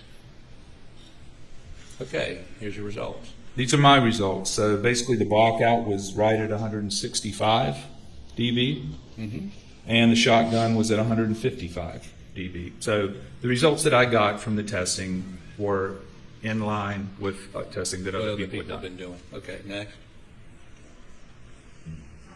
Okay, so you want us to play this? Sure. Go ahead. Wait a second. What is this? This is an audio file. I could present numbers, graphs, but what I did here just to get the point across, and here's the bottom line. This will be the 300 blackout fired in the loudest direction, because we tried north, south, east, west, but this is fired in the loudest direction. I'm sitting in the den. The doors and windows are shut. TV's not on, so it's as quiet as it possibly can be. And I'm sitting there listening for the shot. But you can gauge the sound of the shot, and I got a microphone now, but I'm talking on this audio recording the same way I'm talking right now. Play it, please. Okay, I'm ready. I'm gonna give you a countdown, and then you let Michael shoot, and you go ahead and mute your phone, please. 3, 2, 1, shoot.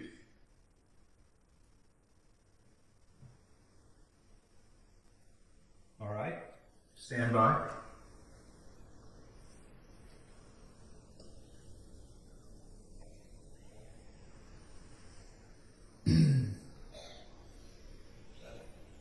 So it was about 1 second before I said, all right.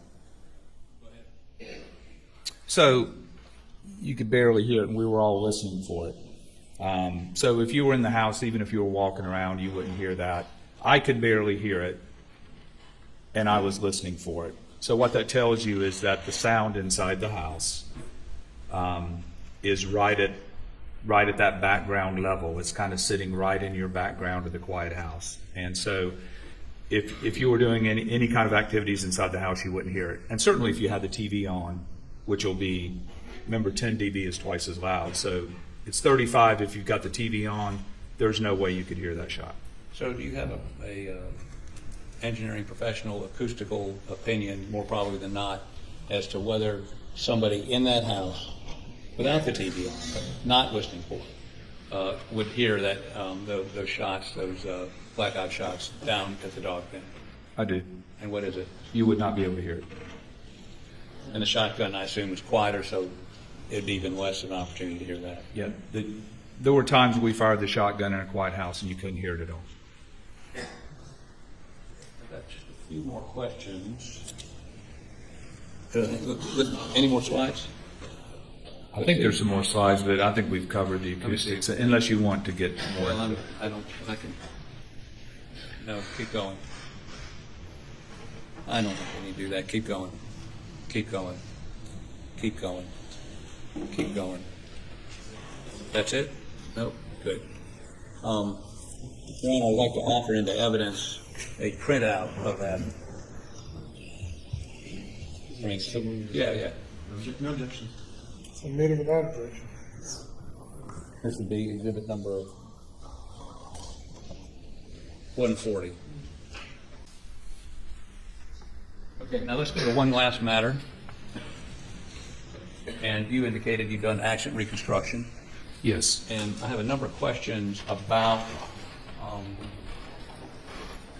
I guess all mostly physics.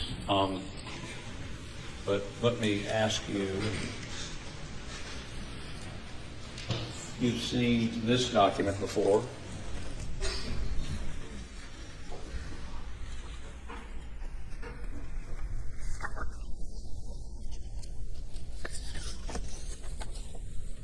You recognize that? Yes. Okay, don't tell me what it is yet. Any objection? This is the, any objection? Just a question.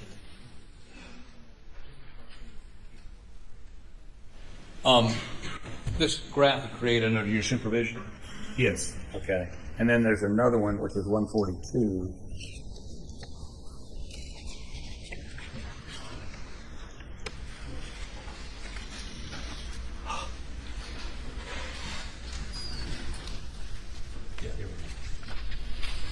So we'd offer 141 and 142 into evidence.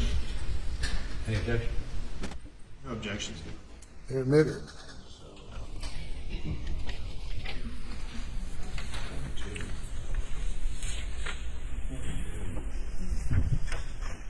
And that's 142. Okay. Hold on to both of those. So 141 is speed from Moselle to Alameda, which I guess maybe we don't have that on computer, do we? No. Let me put this on the overhead. Let's start with 141. Can I have the Elmo, please? So what does this depict? This is a graph of the speed of Mr. Murdaugh's Suburban, and this is from the trip from Moselle to his parents' house. And that would be on the night of June 7th? Yes, and each one of those little vertical lines, the blue lines, represents 3 seconds. Okay. So, two things. Look at 141, and you look at the time. You look at this correlated. At 9:07, has Mr. Murdaugh left his home? Well, actually, the one that you've got up is the return trip, I believe. Is that better? Yes, that's that's 141 there. Right. And at 9:07, has he left Moselle? Objection, Your Honor. What time's on this card? Have you independently checked the data behind this and determined where he was at 9:07? Yes. Where was he? On the chart, he would be that first rise there. Yeah. There's a little bit of a dip, but then it rises all the way up. It's a little bit over 60 miles an hour there. It's right before the dip in the middle. The dip in the middle is when he sent a text message. So just slight slowing. No, back over. Back. Right, that little dip right there. Right. So 9:07 is going to be right before you get to that dip. Okay. Hold on 1 second. And that does not have. So, this graph starts at 9:07, does it not? Yes. Okay. So it means that he is in Moselle at 9:07? Yes. Okay. Questions are confusing. After he leaves there, does he slow down? I mean, after he turns onto the Moselle Highway, does he slow down at all for any point until minutes down the road? Not until he's down the road. He's building speed. When he passes that, what you just asked, the cell phone location, he's passing through the mid 40s. Did it slow down at where Maggie's cell phone is on the side of the road? Correct. Was actually accelerating a little bit as he went through there, just like I think 42 to 44 or something. Objection, testifying. I'm sorry. Sustained. Is that about right? Objection, sustained. Okay. So as he drove past, I think you've testified that, where Maggie's cell phone was thrown out on the side of the road, tell us approximately what he was doing. Was he accelerating, decelerating, stopping? What was he doing? He was speeding up. So he's speeding up from, 42, 43, 44, 45 miles per hour as he goes through that area. Any indication he stopped or slowed down? No. Okay. Now,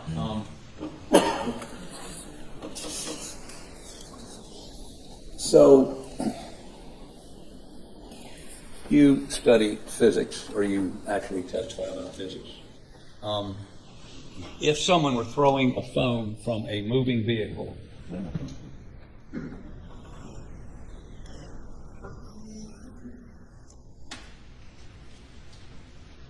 and I believe you went down and looked at the area where Maggie's phone was found, right? Yes. Would there be any, describe for me the kinetics of that? Objection beyond the scope of his expertise. Beyond the scope of what? Couldn't hear your objection. Objection beyond the scope of his expertise. All right, response. Yes, sir. He is a mechanical engineer.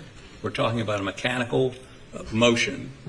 He's done accident reconstructions where they have to determine the motions of certain objects during that wreck. And perhaps I could even ask him, are you confident you can give us an expert opinion on how a moving object would move if thrown from a moving car? Any objection? Okay.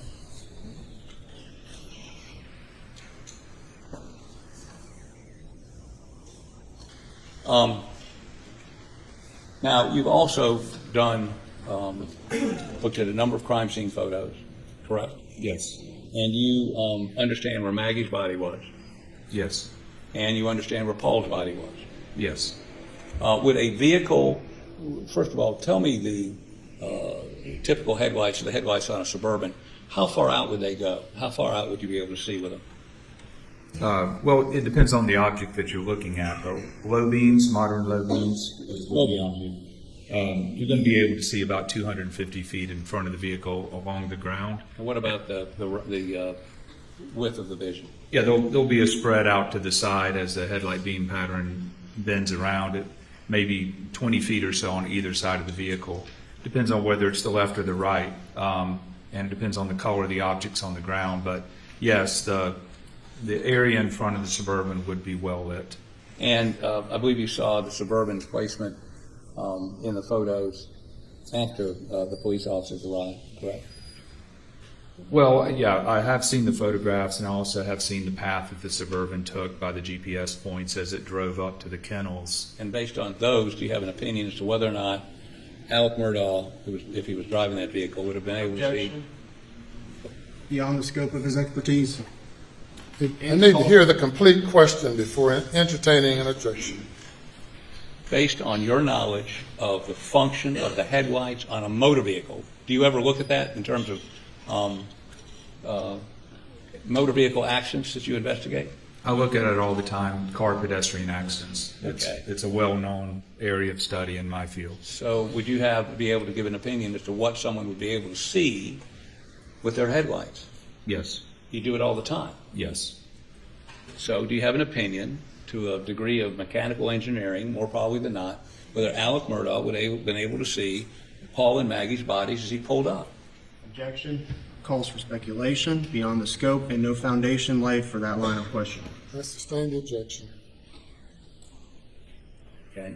You have looked at the photographs of the scene, right? Yes. You looked at the GPS data to see where that vehicle pulled initially, right? Yes. I'm talking about the Suburban. Yes. You routinely take that same data in a mechanical and not a mechanical, in a motor vehicle accident. You've been qualified to testify about motor vehicle accidents. They agreed to that. Tell me, would someone driving that vehicle been able to see in their headlights the bodies of Paul and Maggie at that GPS location? Again, I'm going to object, Your Honor. Same thing, calls for I speculation. overrule the objection. Go ahead. Yes, they would definitely be available to be seen. I can't say what Mr. Murdaugh saw, but you're talking about objects that are maybe 25 feet in front of his Suburban and directly in front of his Suburban with low beam headlights on flat level ground. It would illuminate the whole area under the shed, between the shed and the kennels. So his headlights would definitely illuminate that area. Thank you, of course, indulgence.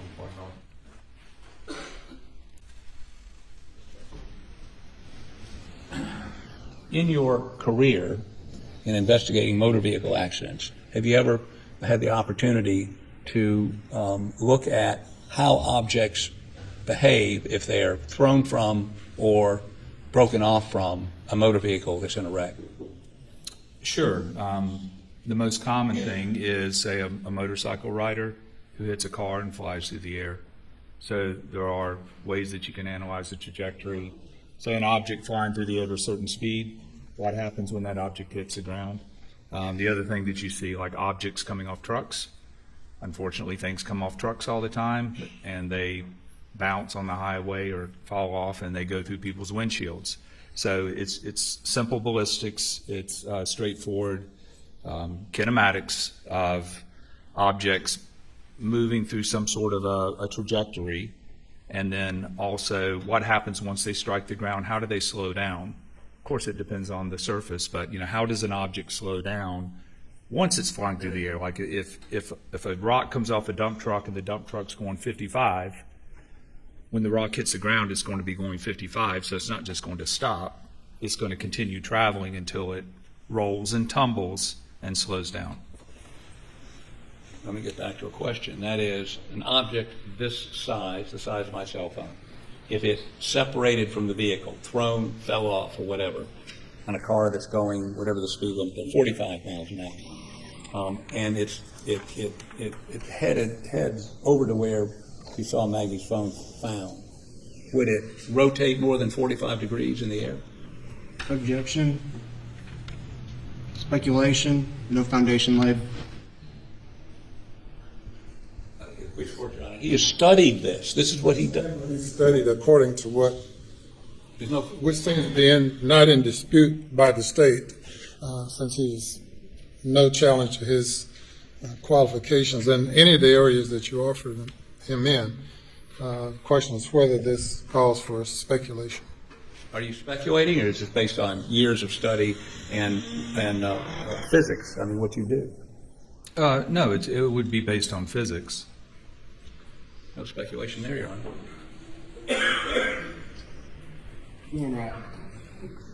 Permission to approach. Permission to approach. Approach.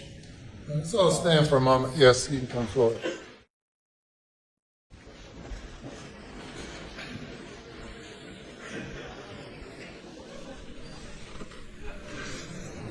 Okay, let me see if I can ask this in a very concise way, and then I promise I will sit down. So, objects moving from a moving vehicle, or even moving vehicle like something this size, if it's going through the air and the car is going 45 miles an hour, will it tumble, unless it's a spherical object, will it tumble? Well, it depends on how it's separated, like you said, from the car or thrown from the car. However it gets away from the car, you need to know that before you know what it's going to do in the air. But the one thing's for sure, it's going to hit the ground at 45 miles per hour, which is 66 feet per second.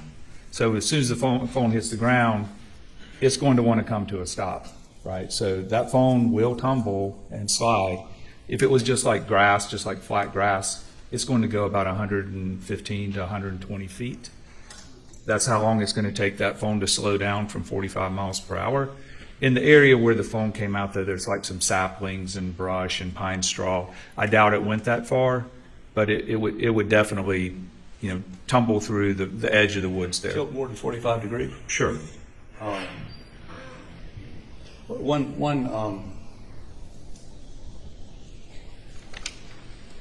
And when you say tumble, it would tumble, correct? It'd move head over heels, perhaps? Yes, that's what's going to happen to it doesn't have to be a phone, but a brick or anything like that. It's going to roll and tumble. Maybe if the surface is flat enough, it might even slide. One last question. One line about this. You looked at the data the speed data on the Suburban returning on the night of the 7th from Alameda to Moselle, correct? Yes.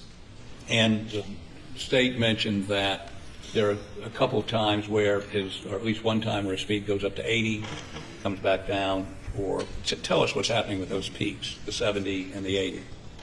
Well, if you look at Exhibit 142, Okay. This graph represents the speed, so the higher the peak, the higher the speed. The sharper the peak is the smaller amount of time that he spent at that speed. So like the one in the middle that goes to 80 miles an hour is just for just a second or so, a couple seconds, because each one of those blue lines represents 3 seconds. So what that shows you is that he does reach high speeds on the return trip, but it's not for a long period of time. And that's why basically the average speed of Mr. Murdaugh coming back to Moselle was about the same as what SLED drove it, right? Because you're not really changing the average speed that much because you're driving faster, but just for little periods of time. Is that consistent with somebody passing a car? It could be. But it's just up and down. It's not like 80 miles an hour all the way back to Moselle. That's correct. Right. That's correct. Right, not from Moselle. From Almeida. I apologize. Thank the court's indulgence.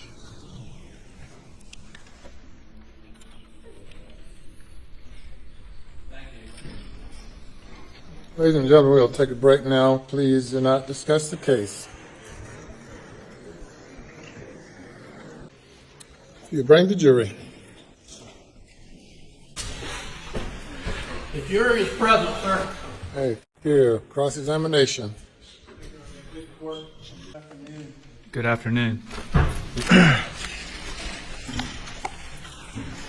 I wanted to begin by going over a few of your qualifications, what we heard about kind of at the beginning of your testimony.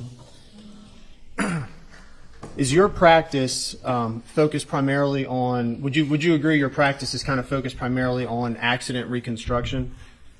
I would say so, in failure analysis. And that would be in your advertisements online and your CV that you provided? Well, probably on the website we really don't advertise, but definitely on my CV. The website? Yes. And most of the work you've done would have been in that field, the accident reconstruction or analyzing things to do with mostly civil litigation. Would that be fair to say?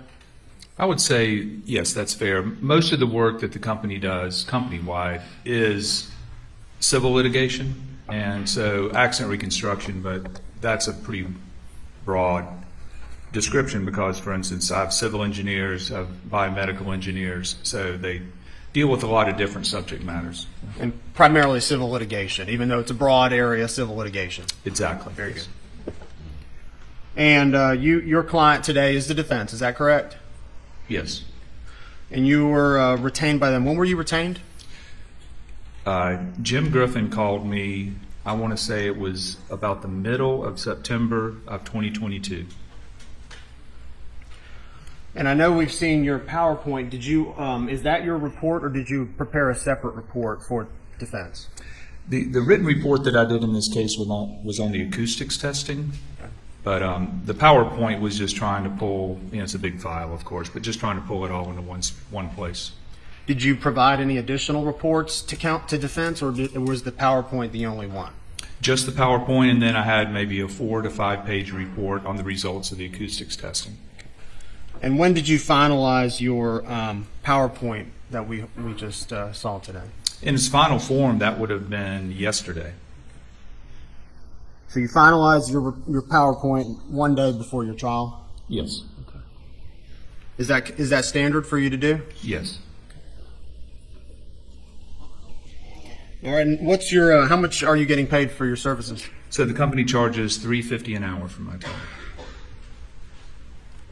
And how many hours have you worked on this case? Oh, Lord.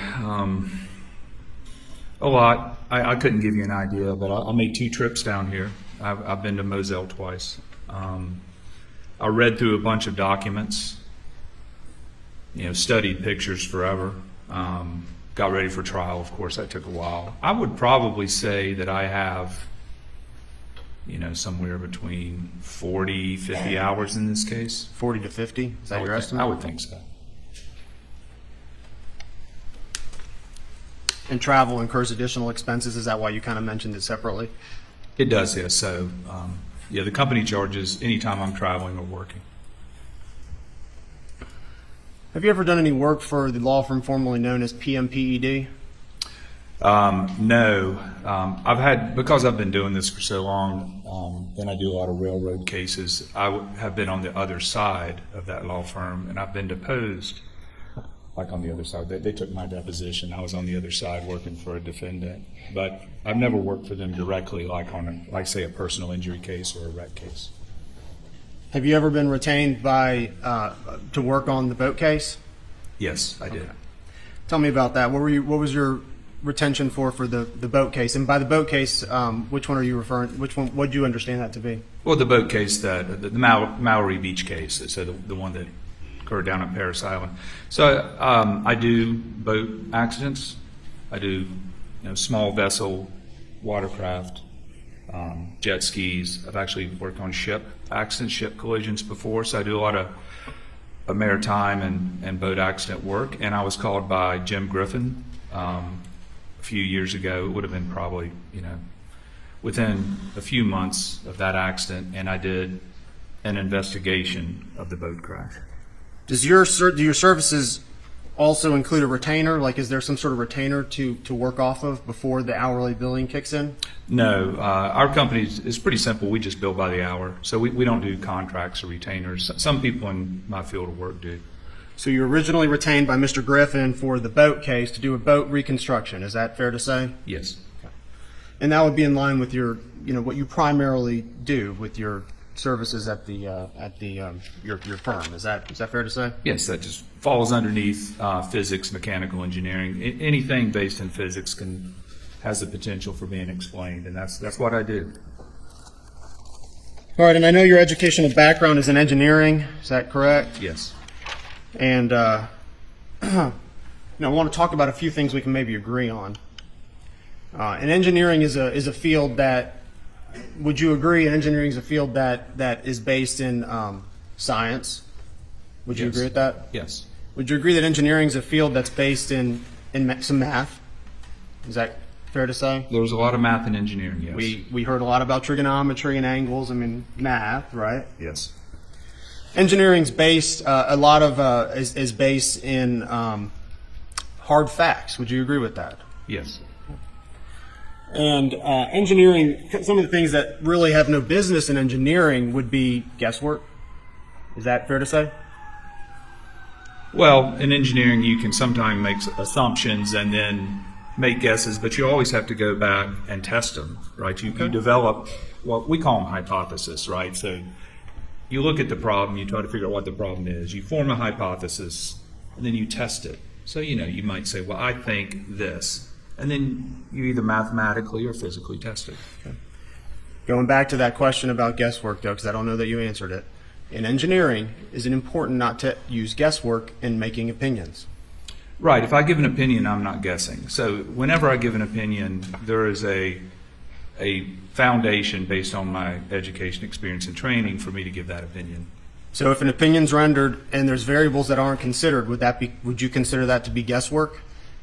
Well, it depends on how important the variables are. I mean, any engineer in any analysis procedure, there could be lots of variables that don't matter. But if the variable matters, then of course, that would affect your opinion.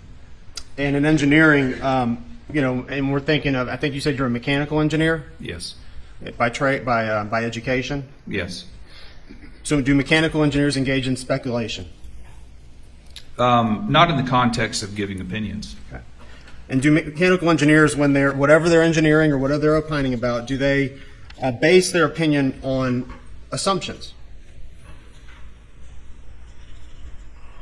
Not primarily, not even really. Your opinions can't be based on assumptions. Now, there can be aspects of your analysis that you have to test, but whether it's an assumption or a guess, that does not make for a good engineering opinion. Appreciate that. Thank you. Are you a member of have you had any formal training in pathology? No. Have you had any formal training in firearms how they work? No. Are you a member of any organizations that do that line of work, that do tests on firearms or pathology? No.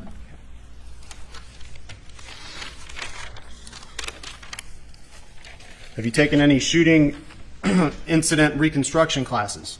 No. Do you have any certifications in shooting incident and reconstruction? No.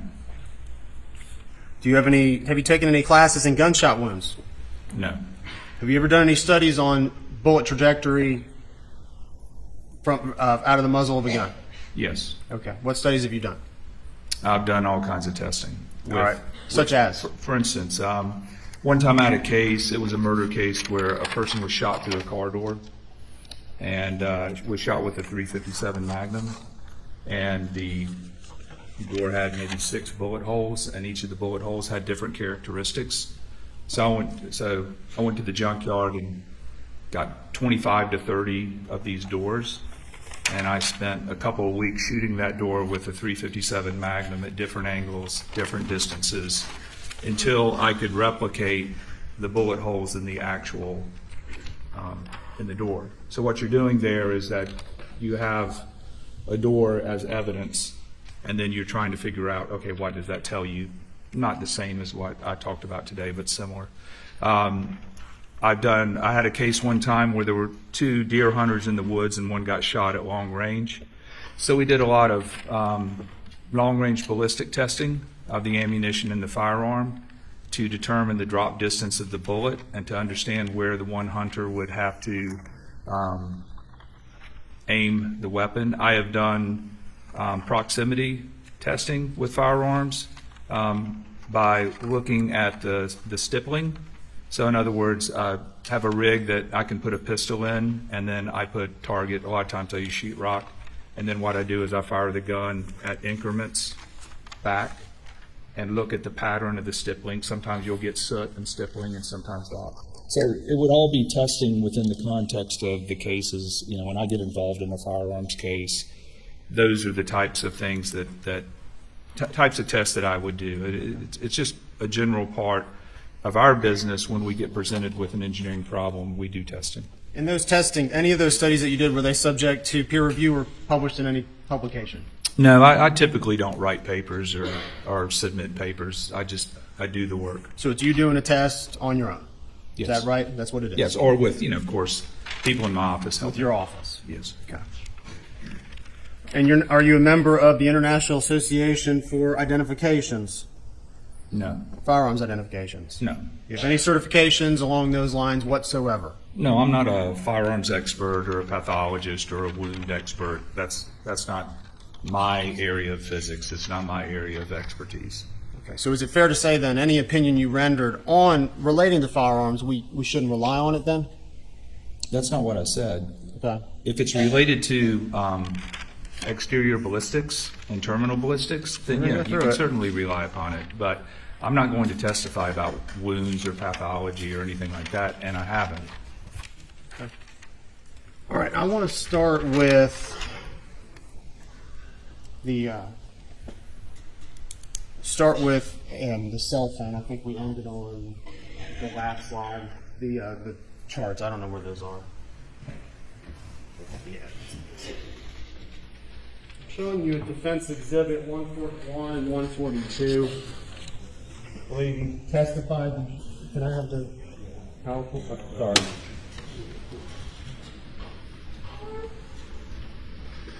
I believe you testified that you created these graphs. Is that right? No, I didn't. This is an Excel graph from the data, so it's just the raw data that was presented to me. All right. Well, who created it then? I'm not sure. I just reviewed it. I'm not sure who did this. All right. Well, can you tell me? I think you testified before that. Well, show me the time, if you would, and permission for the witness to come down. Show me the time that you indicated the phone was thrown from the car, if you wouldn't mind. Well, I got it specifically on my laptop. I can show you in general. It's up to you. I mean, Well, this isn't evidence, so I'm asking for you to come down and identify on here where it is. you want to know where the car passed, where the phone was? Just for clarification, yeah, 1 second, sorry. Just for clarification, we're looking at this chart. What is this showing us? That is a graph of the speed of the Suburban versus time. So speed is on the y-axis, or this is speed, and then that's time. So time's going that way, And as the car speeds up, the line gets taller. Okay. And it says total time 16 minutes. What does that refer to? That's the time it took to drive from Moselle to the parents' house. Okay, and the sled, and then it says next to that sled test drive during day. What does that indicate? What that is it's just comparing. It took 16 minutes, Mr. Murdaugh, and then Sled did the same drive, not at nighttime, but during the day, and took 17.58 minutes. Okay. All right. So as I was saying before, I think you testified. You said you indicated a point where the cell phone had been thrown from the vehicle, or at least the time correlation. Could you please identify where that is for us? No, that's not what I said. All right, well, what did you say then? I said that when the car passes the location. Okay. Right. I Sorry. don't have any information about. When the car passes the location, where is it indicated on? I think it's that line right there. Okay. And you say you think. Why is it that you think? Well, it's not labeled, but it's on my laptop. I'd be glad to get my laptop. Well, this is an evidence, and this is what the jury's going to consider. So I prefer to work on this. Objection. He has indicated he has a specific date on his laptop. If he wants the real answer, he'll be happy to walk to his laptop and get it for him. He says he's looked at this. That's where it is. I mean, he's asked the question 3 times. He's answered 3 times. Cross-examination, you may proceed. You're not able to find it on here, are you? Looking at this chart.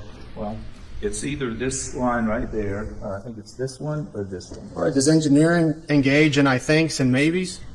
Let me get my laptop. Well, I'm just asking you. Can you identify it on this chart? Well, I mean, this is a really big file. Your Honor, I'd ask And the witness please answer the question. well, I will answer it, but I don't have the whole file memorized, so let me just look at it for you. That way we'll know the answer. Can you point it out on this chart without reviewing whatever you're about to review on your laptop? No. Okay. Can you identify 912 on this chart without reviewing anything you're about to review on your laptop? Well, I mean, you want me to answer the first question? You answered it. You said no. Can you identify where on 912 on this chart is? No, they're not. Okay. It doesn't have any numbers written down. Thank on the you. bottom. Can you identify where 920 is on this chart? Well, hold on. You want me to answer your questions? Or you want me to answer the first question? The questions, please. Can you identify where 920 is on this chart? No, because there are no numbers on this, but it's. And can you identify where 952? His answer. Let's give the witness an opportunity to answer the question. Can you identify where 952 is on this chart? Not specifically. Okay, thank you. You can sit down on your I'm showing you what's been marked as defense, exhibit 142. And same thing, there's no numbers, there's no times on here either, right? No, not on the x-axis at the bottom. Switch to the PowerPoint, please.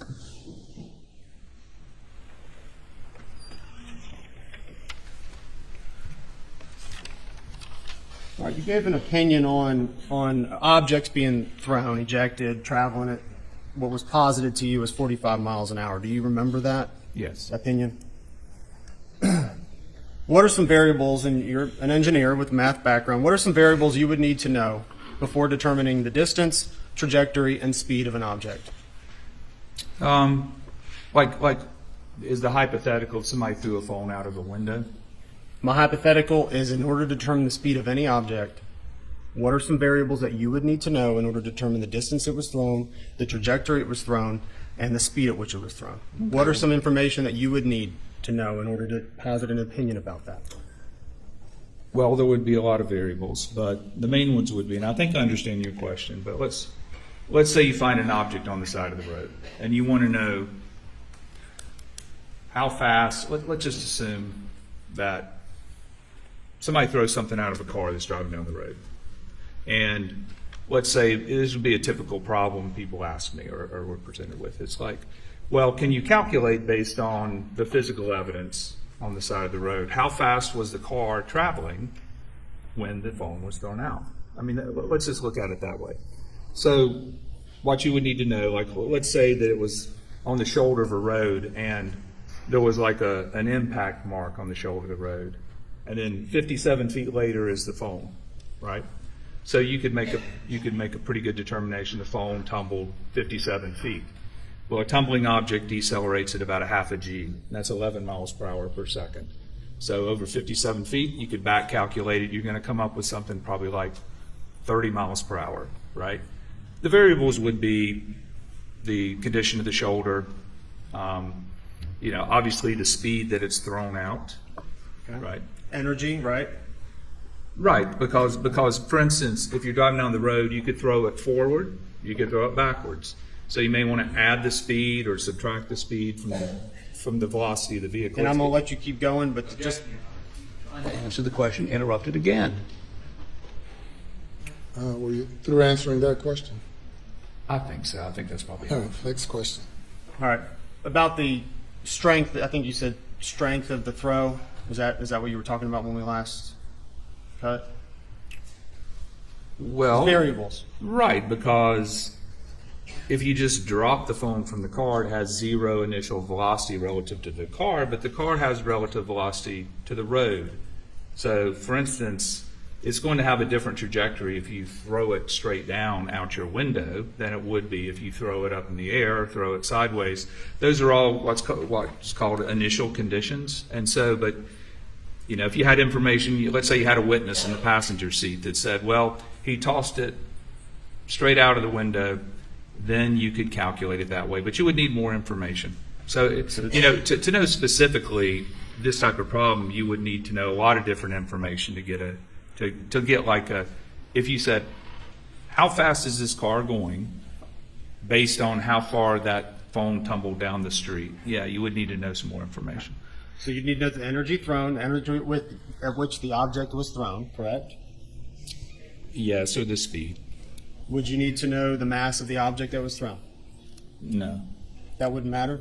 no, Would you need to know the wind resistance, if any? yes. Would you need to know the wind speed, if any?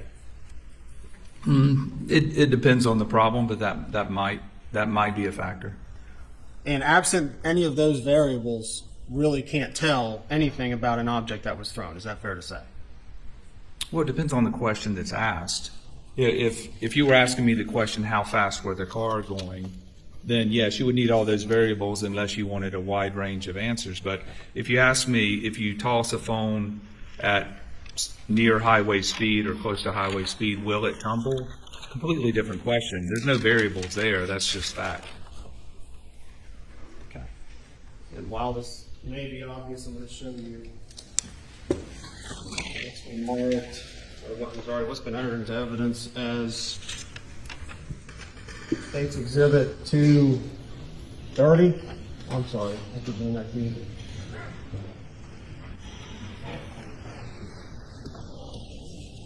Is this the side of the road that you visited? It looks like it. Does that look like it also? States, sorry, I'm showing you States 231. Yes, I know there's woods on the east side and there's an open field on the west side. Oh, you see it?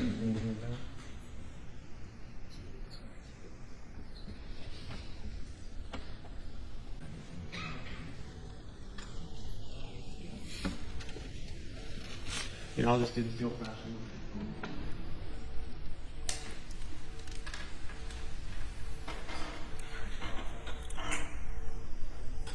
And does that look like a shot from the side of the road that you visited on Mizell? Yes. And what are we seeing here in the background? What are we seeing? Well, in the background, there's the field that's over on the west side of the. All right, in front of the field, what is that? That's the roadway. Okay, and in front of that road, right in front of the road on the picture, the green stuff. Grass shoulder. All right, and then at the bottom of the screen, what are we seeing? It's like vegetation, leaves, sticks. You'd agree that leaves and grass is fairly soft. Would you agree with that? Yes. Showing you what's been entered as 232. Different angle. Does that look like the same road to you? Yes, that's looking basically north. And again, grass, right, on the side of the road. Yes, that's on the west shoulder. All right. when you do sound studies, have you done work? Is it primarily for like OSHA related things, or I know you mentioned some companies? Is that what the sound studies have primarily been for? It's typically the work that I do now. The sound studies? Yes, the acoustics measurements that I do typically would be related to train whistles, train horns, emergency vehicles, backup alarms where, say, somebody gets backed over with a truck, audibility of backup alarms. I've had audibility of warning alarms inside of a factory, like, could a worker hear the alarm and then get out of an area that was dangerous?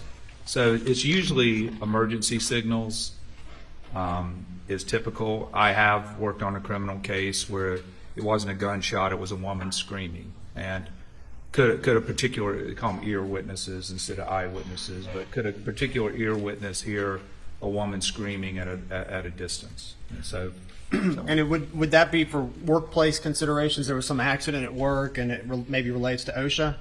now this was a murder case. Oh, So the other things you mentioned previously, sorry. no, the other ones, typically are going to be civil litigation, where, you might have a dump truck manufacturer getting sued for not having an audible alarm that's, loud enough, or just plain, or sometimes what happens in a car accident, but like a back over accident, they're saying that the person that got run over should have heard the truck coming and got out of the way, right? So people argue back and forth about who could hear and not hear, like a backup alarm.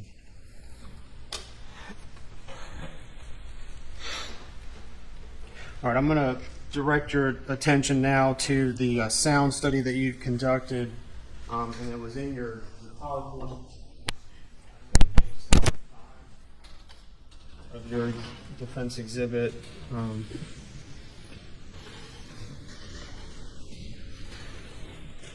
Current defense exhibit 140, and I guess digitally 143.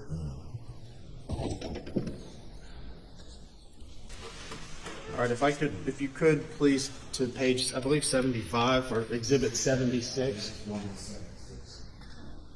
Okay, there you go. All right, and remind me again, and I know it's visual there, but what's the distance between the dog kennels and the house right there? Straight line distance is 142 feet. 1,140. Oh, what did I say? I think you said 140. Oh, yeah, no, 1,000. it's like 1,150 feet. Let's just call it 1,150. 1,150. All right. And that's as the crow flies, right? Yes. Okay. All right. Please continue over to exhibits. If you just fast forward for me, sorry, I'm trying to find the number. Exhibit 1. Just if you keep going, I'll stop you on the 300 blackout. All right. This ammunition. What kind of ammunition is that? 300 blackout, 147 grain, full metal jacket. Okay. And do you know who the manufacturer of that is? It looks like Cellier and Below. Okay. All right. And that's the ammunition you used on the 300 blackout test? Yes. All right. If you would fast forward a couple. And this is this your rifle? No. Okay. Is this a person's rifle that was working for you? No. This was a law. The lawyer Jim Griffin provided the two weapons. Okay. Did you yourself actually fire these weapons? No, an engineer in my office. His name's Michael Whitley. So since I was running the acoustic equipment up in the house, then Michael Whitley was the one that actually pulled the trigger. And are you familiar with this type of firearm? Yes. All right. What is that? Well, it's a 300 blackout, which is the name of the ammunition. And so basically what it is an AR-15 style rifle with a shorter barrel. And when they shortened the barrel, they needed a specially designed ammo for it, so it would be efficient. In other words, it's the type of weapon that might be used in close quarters, so it's shorter and you can move around and maneuver. But when you cut the barrel down to say 8 or 9 inches, you need to chamber a different round. That's basically what this is. And is it actually, are you aware it's actually considered a pistol for purposes of government identifications? I don't know if this particular one is considered a pistol or not. Like I said, I'm not a gun expert. But, That's fine. Yeah. All right, if you would please fast forward to, there you go. All right, this, reverse one, please, thank you. All right, this picture, what are we looking at? That's the ammunition, that's the buckshot that we used. All right, and is there a reason you chose this particular brand? The Winchester was similar to the brand of ammunition used. What kind of ammunition is this type? It's a 12 gauge buckshot. It's like 2 3/4 inch shells. I want to say that the buckshot in the Murdaugh was maybe a 3-inch shell, but this is a similar load. So similar but not the same, That's correct. and not the same manufacturer. I think it was Federal. I'd have to go back and look, but I think there was Federal and maybe Winchester. The reason is just because I know that the plastic shot cups were found at the crime scene, and I think that's Winchester. But I would have to go look. Okay, so but you concede you didn't use the same gauge for buckshot as was used in the murder of Paul Murdaugh. No, it's probably slightly different. Okay. All right, if you would please continue to Exhibit 7. And again, what do we have here? That would be the turkey load or bird shot with the smaller pellets that we used. Okay. And again, this is not the same load that was used in the murder of Paul Murdaugh. I don't think it's the exact same. It's just representative. All right. All right, if you would please go to Exhibit 24. I think it's like 2 or 3 slides. There you go, right there. Thank you. All right, and again, this is the interior of the house at Mazzell, is that correct? Yes. And I believe you already testified to it, but what was the ambient decibel reading inside that house? 35 decibels. Pretty much steady state. And is that, well,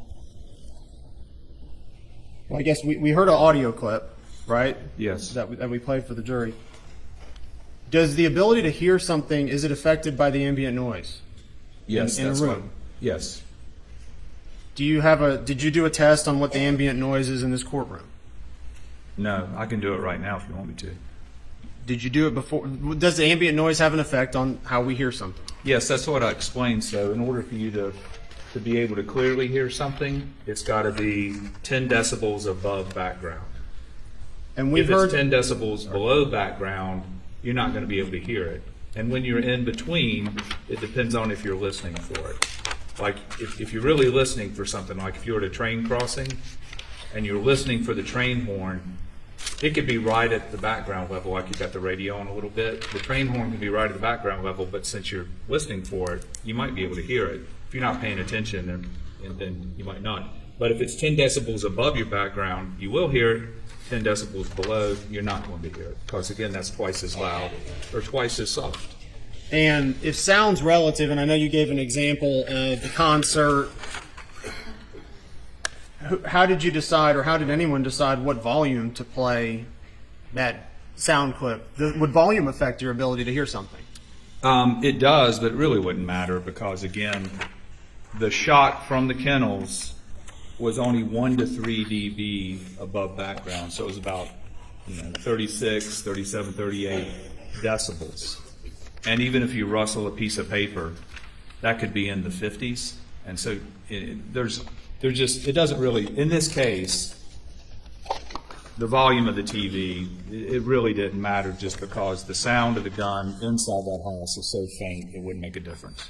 All right, and I know this may be outside your expertise, but just asking you common sense, are you aware that trees generally grow?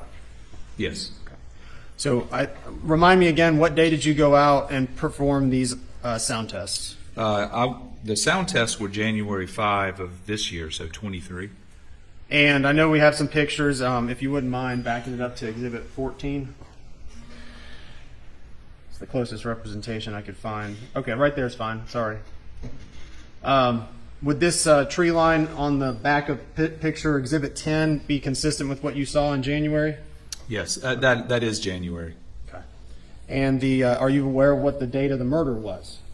Well, that's June the 7th of 21. So basically, this picture's taken, let's say, 18 months later, 19 months later?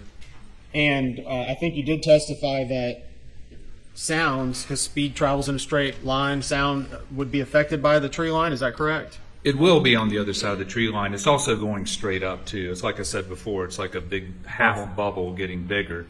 The trees probably obviously did grow in the year and a half when it happened. And I did make correction for the trees, but it was only, I think it was 1.7 dB, if I recall. But so the trees made a difference, but not that big of a difference. Well, without being there, and whatever the tree height were, would that have an effect on the sound level? I mean, I think you said you accommodated 1.7 dB, but will you agree that the height of a tree or a forest would have an effect on the sound? Oh, it'll have an effect, but in this case, it's two. Let's just call it 2 decibels.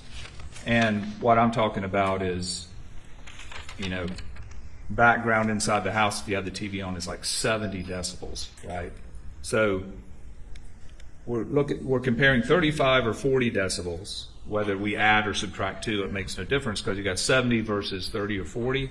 And remember, just 10 decibels is twice as loud.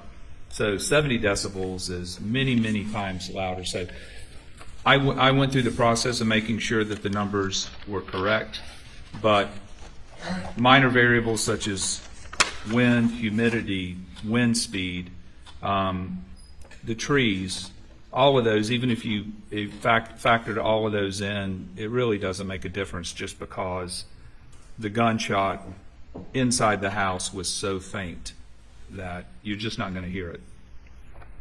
All right, sir, if you wouldn't mind, turn them to Exhibit 25, please. It would be toward the end, forward.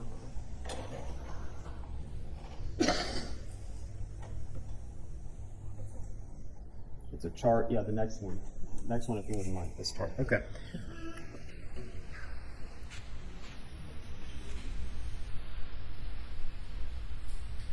What's the decibels of a vacuum cleaner at 3 meters and a gas lawnmower at 30 meters? What's the decibel rating on that? 70. Be 70? Yes. And you said the TV was at 70? 68 to 70. So the same as a vacuum cleaner running and a gas lawnmower? Well, the lawnmower is what, at 30 meters, which is, that's, Just 100 check. feet. It must be a pretty quiet vacuum cleaner because in my experience, a vacuum cleaner is a lot louder than 70 decibels. What was the decibel reading that you measured for the shotgun blast again? Around 154, I believe. It's on the next slide. And what was the reading for the rifle? 165. I think you talked about extrapolation. You know what I'm referring to? Extrapolating the sound over distance? Yes. Okay. And I think you said, but the sound dissipates 6 decibels for every twice the distance. Is that fair to say? Yes. Is that accurate? Yes. And that's what you testified to. Yes. So if you wouldn't mind, could you extrapolate for me, so at 165, which is what the rifle tested at, could you reverse extrapolate that to 1,024 feet? Could you do the math?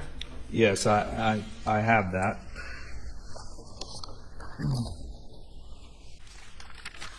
Well, it's actually a slide, but I've got the chart, if you give me a second.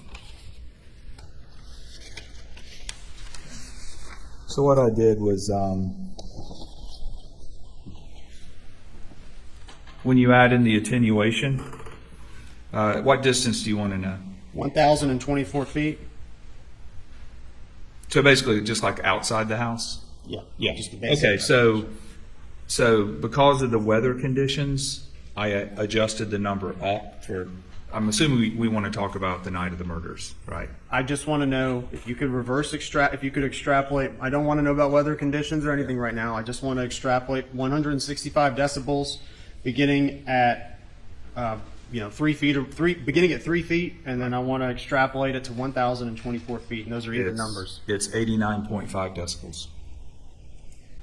Could you repeat that, please? Yes, 89.5 decibels. Let's just say you're just right outside the house. Wait, what are you saying? Right outside the house? Yes. Inside the house, it's in my other report. Inside the house, it was maybe 35 to 38 decibels inside the house.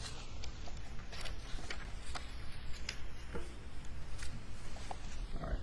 I'll come back to that. I don't want to know inside the house, outside the house. I just want to know in a lab setting, you have a 165 decibel blast Right. measured at 3 feet. So 165 decibels at 3 feet. If you extrapolated that out for distance, what would the decibel be? Just pure, just lab setting.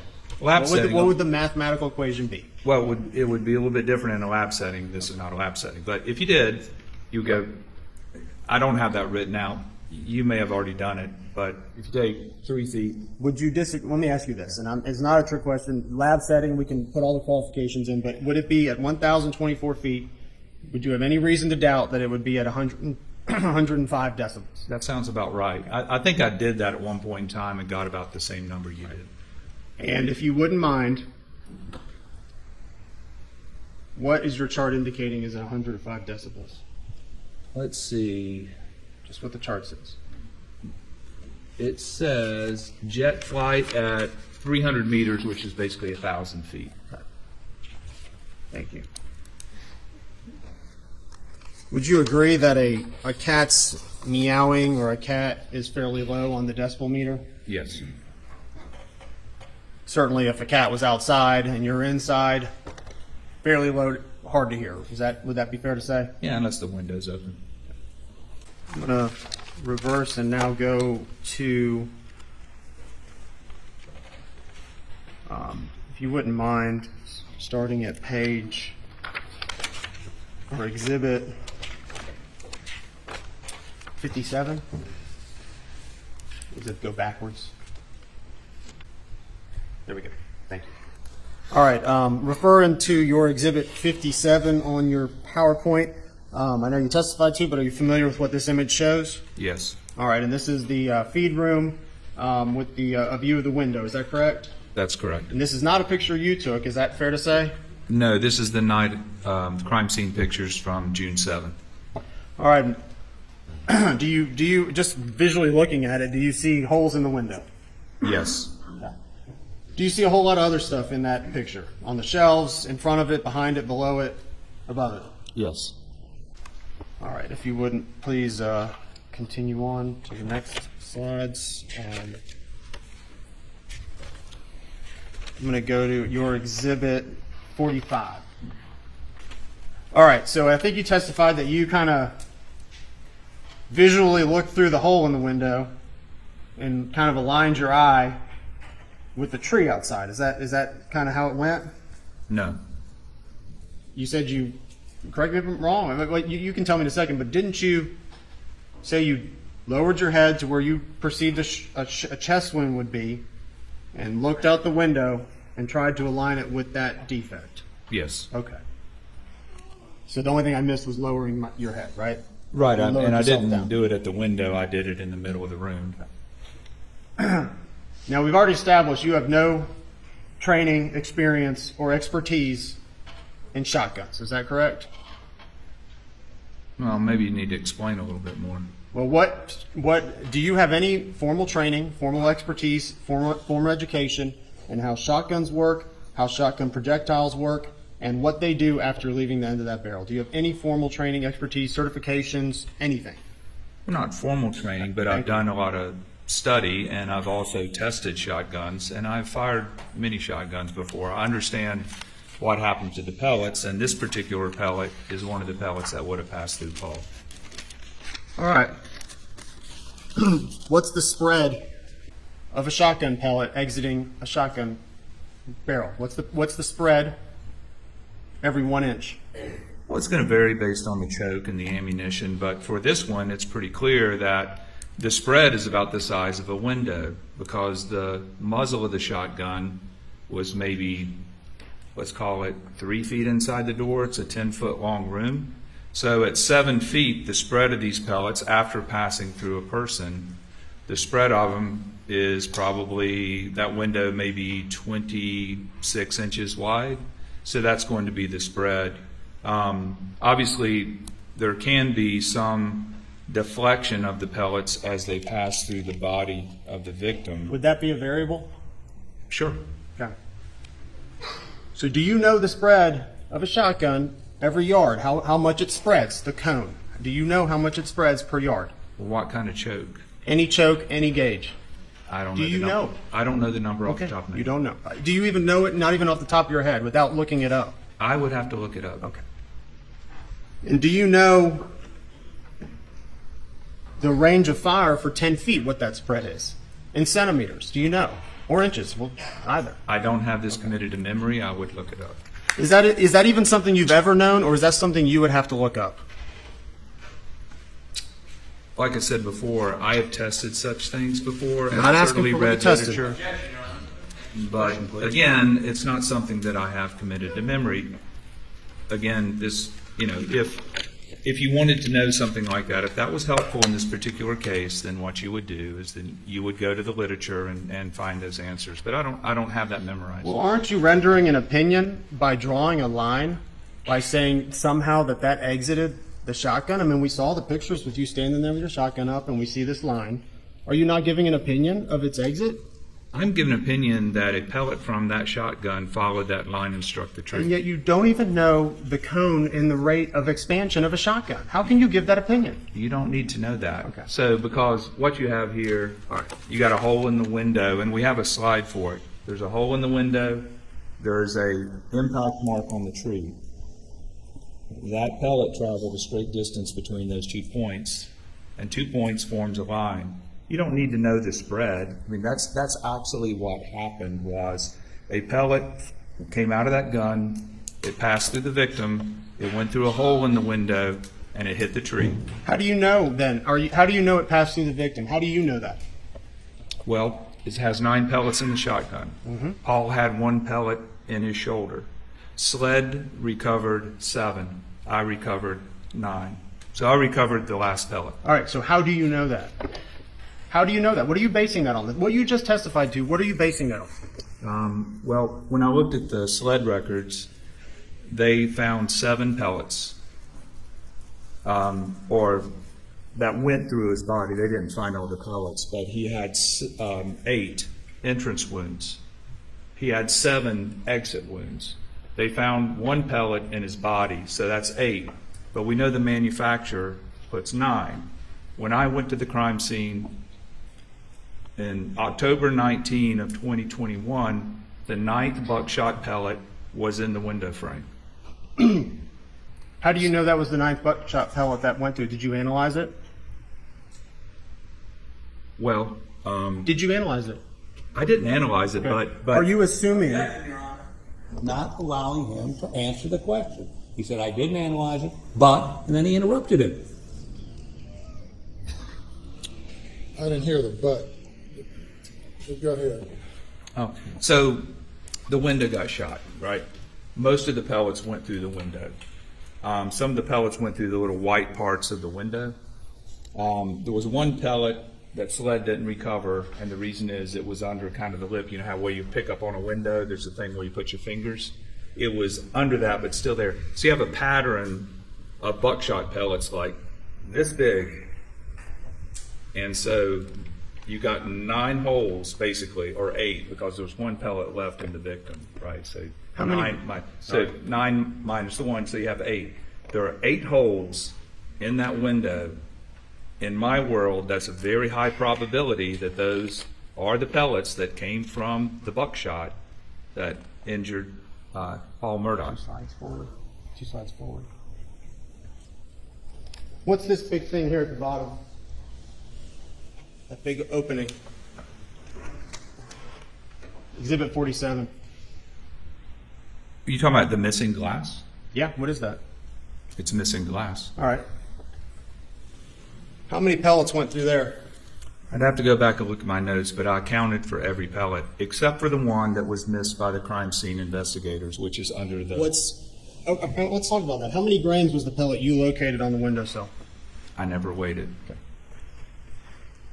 Again, how do you know it came from there? Do you really know it came from there, or are you assuming it came from there? Well, the What do you window know? got shot with buckshot, and there's 1 missing pellet. Again, in my world, there's a very high confidence level that that missing pellet is there. Is that the same confidence level that you're using for all these other opinions? Yeah. That you found a pellet? All my opinions are at a very high confidence Okay. level. Yes. Well, we're going to go through them. We're The going to line get to here, them? we got. I object to that question. We're going to get to them? That's what he said? All right, well, of course, sustains objection to the comment. The rope here, this orange rope, is that the one that continues back to the tree? Yes. All right. Do you have any formal training in what a projectile does if it strikes anything, be it human flesh or glass, or any of the other items that would have been located? Do you have any training in that? I did not formal training, but it obeys the laws of physics, and I've tested it myself, and I've studied impacts. It's a big part of what I do. Have you done a test where you shot shotguns through glass, through wood, and through a human body, and then measured where they ended up? Have you done those tests? No, you don't need to test it because you can just look and see what happened to it. Was the answer no? I didn't do any testing with the shotgun here, but why would you need to test? Because I think we got the same slide up there. Would you agree with me? Well, I can't ask you a question, but that pellet right there went through that window and it lodged in a tree or damaged the tree. I don't need to test that because that's just what happened. All right, is it your opinion that it can only be that pellet? There's no other possibility. No other possibility. Is that your opinion? Well, I'm not saying that there might be some highly lower probability, but if you stand in that room and we have holes, and just like you've shown, they're scattered all over that window, and you look in the direction of the damage to the tree where Paul was injured, that is the only one. And I don't think it really matters one way or the other. All I can say is that I think the shot went through Paul in the manner that I presented it today. And it really doesn't matter to me all that much which pellet went through which hole. And I just want to be clear, you have no formal training in this, no pathological training, correct? I am not a pathologist. But you opine that you believe it went through Paul and then exited the window and struck that tree, but you have no formal training in any of that, correct? No pathology, no firearms, no shotgun-specific training other than anecdotal shooting a shotgun? None of that, no formal trainings. Is that correct? I would disagree with all of that because, again, it doesn't take a pathologist. There's a small entry wound into Paul's chest. So all 9 pellets enter. 1 remains in his body. 8 leave his body. You are sitting Right? here opining And about so, pathology. Is that correct? I don't see how that's pathology. That's simple math. Okay. It's 9 minus 1 is 8.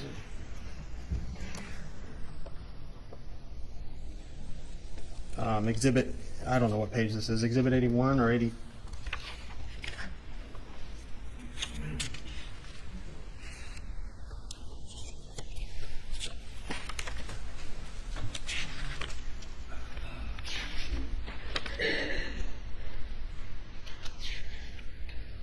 All right, reverse it. We'll start there. Go back if you wouldn't mind, a couple. Yeah, right here. Did you take this picture? No. How many inches does that look like he is tall? Well, you can't tell how tall he is because of the way this picture's taken. And what does it look like? This shows his shoulder 64 inches. What about his head? You can't tell. You can't see a number at the top of there? No, because you'd have to be above the top of his head or right in line with the top of his head. The only thing you can glean from this picture is that his shoulder is 64 inches above the floor.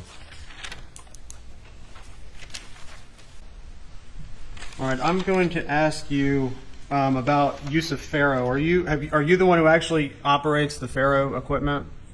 I do, but in this particular time, somebody else did. And did your equipment, has it been calibrated recently? Yes, we calibrate every year. Every what, sorry? Every year. Did you actually operate it this night? No, I believe Michael Or this Whitley, day, whatever it is. who's a biomedical engineer in my office, I believe he was the one that day that was doing the scanning. You described Faro as the as a sort of a time of flight laser. Is that your testimony? Yes, it uses a laser and it creates points. It creates a point cloud.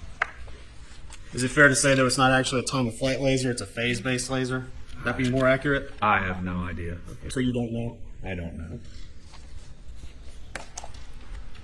All right, beginning at just the very beginning of the slide.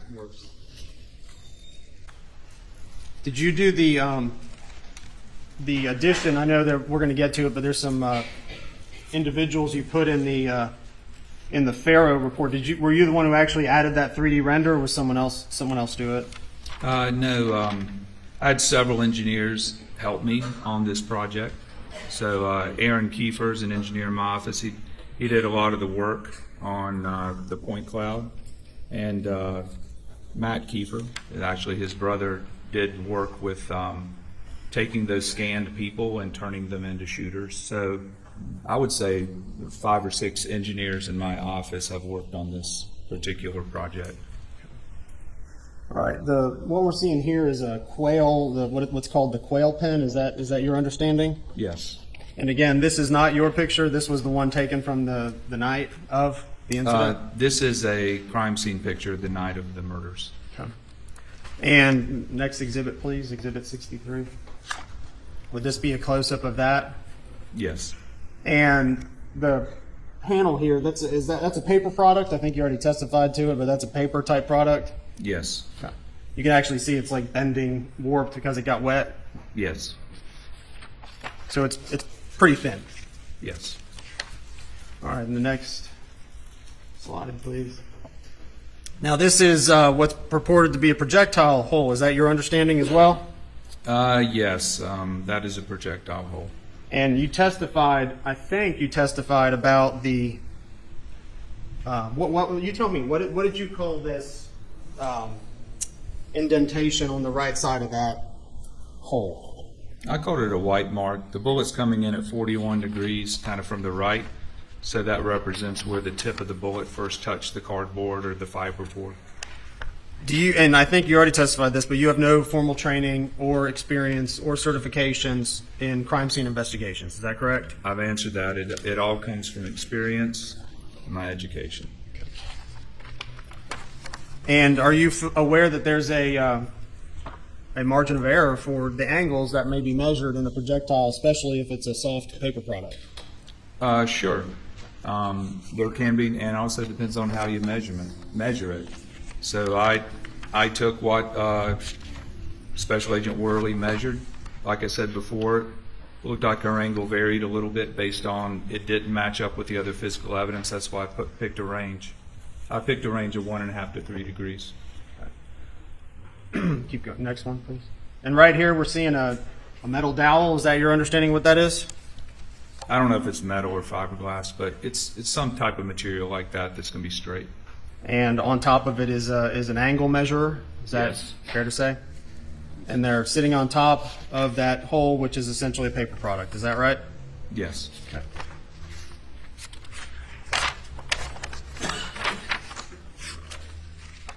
And no projectile was actually recovered from this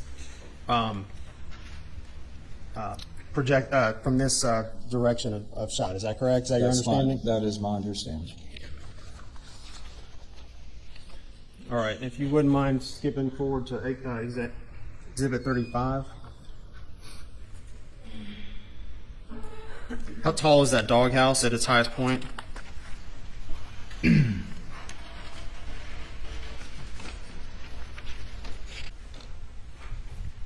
probably going to be about 4 feet tall. What are you relying on when you say that? This is Special Agent Worley's notes. Does your ferroscan make measurements of items? I think you testified to that. It does. If you wanted me to give you my measurement of it, I would, have to open it up. It might take a while if you want to take a break. So you don't know off the top of your head? I do not have the doghouse height memorized. All right, moving forward. And I think we saw here, this is the entry spot of the projectile into the doghouse. Is that your understanding? Yes. Okay. Moving forward. Moving forward. And this again would be the same thing, a rod, but this time in a more firm. You would agree the wood in this case is much more firm than the quail pen paper product, right? Yes, it's thicker. And a bullet which appeared to have gone through the doghouse and was recovered from inside. Is that your understanding, having reviewed the crime scene? Yes. Crime scene reports? Yes. And do you have any formal study, experience, training, or otherwise on what a bullet might do when it strikes wood or whatever the interior of the dog pen held, including the earth? Well, again, it's the same line of questioning. It would be based on my experience. I can't say that I've ever done any specific testing for wood. I've certainly reviewed papers and literature concerning such, but typically I don't go into that area of ballistics. I look more at impact marks and then just the flight path of the bullet, because that's just physics. And then I'm going to fast forward to some of your Pharaoh images.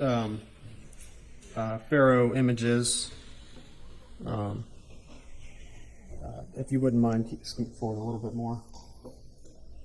All right, here in these, the body that's laying there covered in a sheet that was added after the fact. That's not part of the Pharaoh scan, is that right? That is correct. That was added as well as the evidence markers.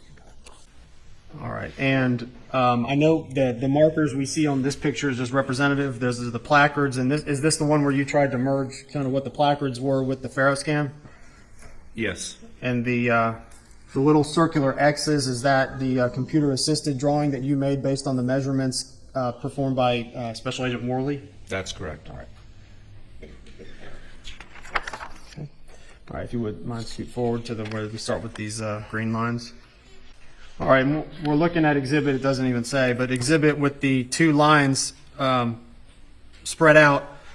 Is that the representative of the two different angles that were noted on the quail pen? Yes. So do you know which one's which one's the 1 degree and which one's the 3? Well, the 3 degree is going to slope towards the ground quicker. So that would be the bottom line, and then the 1.5 slopes less, it's more gradual slope, so it would be the top line. Going forward 1. And here's where you inserted a 3D person as a 5'2" person. Is that who you inserted there? Yes. Okay. And you chose to insert a 5'2" individual shooting from the hip in that manner that aligns with that green line. Is that what you did? Yes. And nowhere on here is any other individual on that green line. Is that correct? You didn't put any other images here. You only chose to put a 5'2" individual slinging a gun on his hip. Well, that's what matches. If the person was any taller, then they would have to be towards the quail pen. If they were any shorter, then they would be behind the shooter. Or the shooter would be in a different posture. And do you have any idea if a bullet can ricochet? Of course. They can, right? Yes. If they hit something. Yes. And you don't know, because we didn't recover that bullet, but you don't know if that was a ricochet. Is it possible? It could be possible, but I don't see any evidence from the crime scene investigation that it was a ricochet. Okay, but it's possible, right? I think it's very unlikely because of the hole in the side of the quail pen. Usually when a bullet ricochets, it'll get upset, so the hole in the quail pen should have been bigger. So the shooter, according to your lines here, the shooter could have been anywhere on that line. Is that correct? Anywhere on that line. Yes. All right, if we keep going. This is just another one showing them same posture, just on different points of those lines. Is that accurate? Yes. So as long as that's done, and we'll not worry about the 5'2", 11-year-old, but if anyone's on that line, it could have been accurate, right?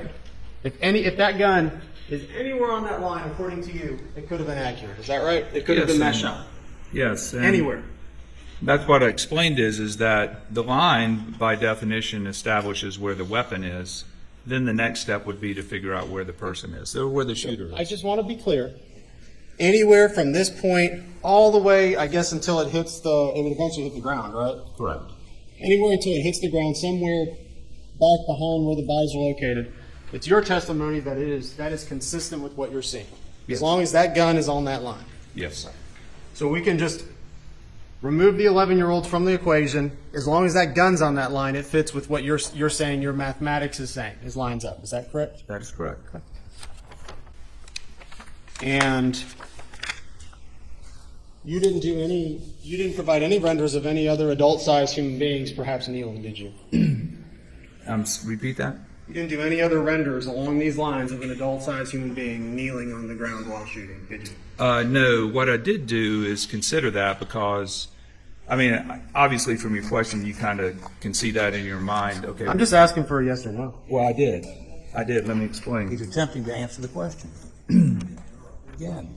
Okay, so what I did for that question, because I figured that you would ask me it, but what I did was at 1 foot increments from the quail pen, all the way out to 60 feet. And at 60 feet, you're getting pretty close to where that line goes underground. It actually goes underground about 73 feet, okay? So what I did was I looked at the height of the shooter's hand, just like we did this morning in front of the jury. And the other thing I looked at was where the center of the shell casings, the empty casings were, okay? And I looked in a 12-foot circle around the shell casings, like the center of those shell casings, figuring that everything that I've seen, typically these rifles are going to be 8, 10, 12 feet, a big variable. And it's just, just a rough number. This is what I did, though. First thing you look at is that Alex is 76 inches tall. I measured to his knee is 25 inches. So that means that if he went down on one knee, his shoulder is still 51 inches above the ground. And if he shouldered the rifle in a kneeling position, he still can't make the quail shot because the muzzle would be above where the hole is. So that's number one. So the more you back him up, then it just gets more and more improbable. So then what I said was this. So I looked at this, and the height of the shooter's hand, whoever the shooter was in whatever posture they were in, was between, assuming a 12-foot, big 12-foot radius circle, so however big that is, 24 feet circle around the shell casings. The shooter's hand is 16.2 to 27.6 inches above the ground. So that's basically 2 feet above the ground. So that's why it only fits. You said 11-year-old kid, but it only fits with a short person or with some bizarre shooting posture that doesn't match an aiming position or a normal shooting position or just an abnormal shooting position. That's where I'm coming from and I invite you, with the blackout here, if you want to, try to put this gun 27.6 to 16.2 inches and tell me that that's not somebody that's very low to the ground. Answer me this. How far off the ground is that gun right there in the 12-year-old's hand? Which one? You've never been 12-year-old. Objection is overruled. Which shooter? Doesn't matter. There's nothing in the record about a 12-year-old shooting this gun. Objection is overruled. Let's go with the back guy. I'll call him the far shooter. 12-year-old. How high is that gun? So he is 33 feet from the quail pen, and if you look at that, which is the 1.5 at 33. Yep, the bottom of his hand is gonna be like right there at that 28-inch mark. Where's the line located? Right there. The line where the barrel, according to you, is? At 33 feet, the muzzle. The muzzle. 33 feet for the rear shooter.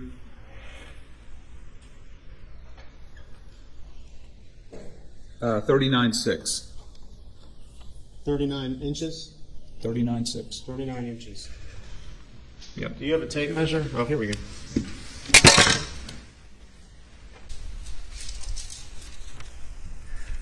$39 inches right there. Yep. You back it up 10 feet. Back it up 10 feet. What's the distance? What's the green line at? 10 feet back, so 40 feet.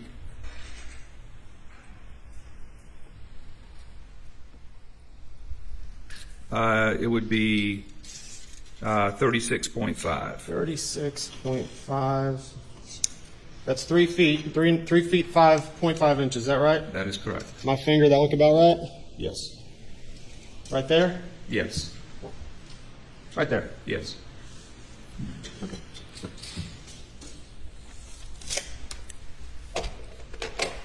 But we got this. We got your renders that you went with are these two, right? Yes. Okay. All right, if you wouldn't fast forward a little bit. Right here. Okay. So now we got, what's the angle of this doghouse that you calculated? That's 14 degrees. All right, and the shooter, the little youth there, the youth is how far away from that?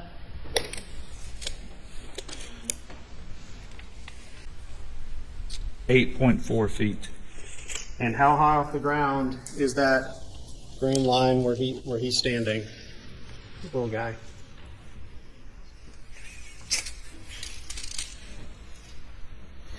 The muzzle is 29 inches above the ground. 29 inches. Maybe 30. 30 inches. So right here? 30? Yes. So 30 inches when you're up close right next to that doghouse. So what happens then when you back, I see the line, it's going upwards. So what happens when you back up? I mean, soon it's going to be over the little guy's head, right? Yes. Okay. But what happens if you're not such a little guy? If you back up, I don't know, let's back us up 5 feet. What happens? Let's see. So that would be about 47.4. 47.4. Let's see. Is that about right? Yes. I can bring it closer. Yes. 40, you see it? Yes. Okay. 47.4. It's right there. Yes.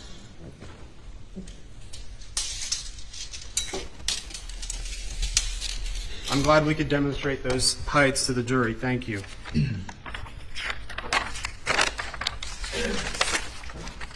If you would fast forward a little bit more about, it doesn't have an exhibit number, but like 5 slides. Right. Right. Yeah. Right here's fine. That's good. That's good. Now, and I just want to be clear. You talk about casings. It's cartridge casings, and you're aware that shotguns have shells and rifles have cartridges. Is that correct? Is that correct? Is that your understanding? I call it a rifle cartridge, but a rifle cartridge would be the bullet and the casing and the gunpowder inside the casing. But I call them rifle casings. Okay. Well, I mean, before you just called it shell casings, I just want to be clear. All right. So and you talked about, I know you spent some time talking about the ejection of cartridge casings from a rifle or an AR style rifle. But you have no training or experience in that, other than the studies you've personally conducted. Is that right?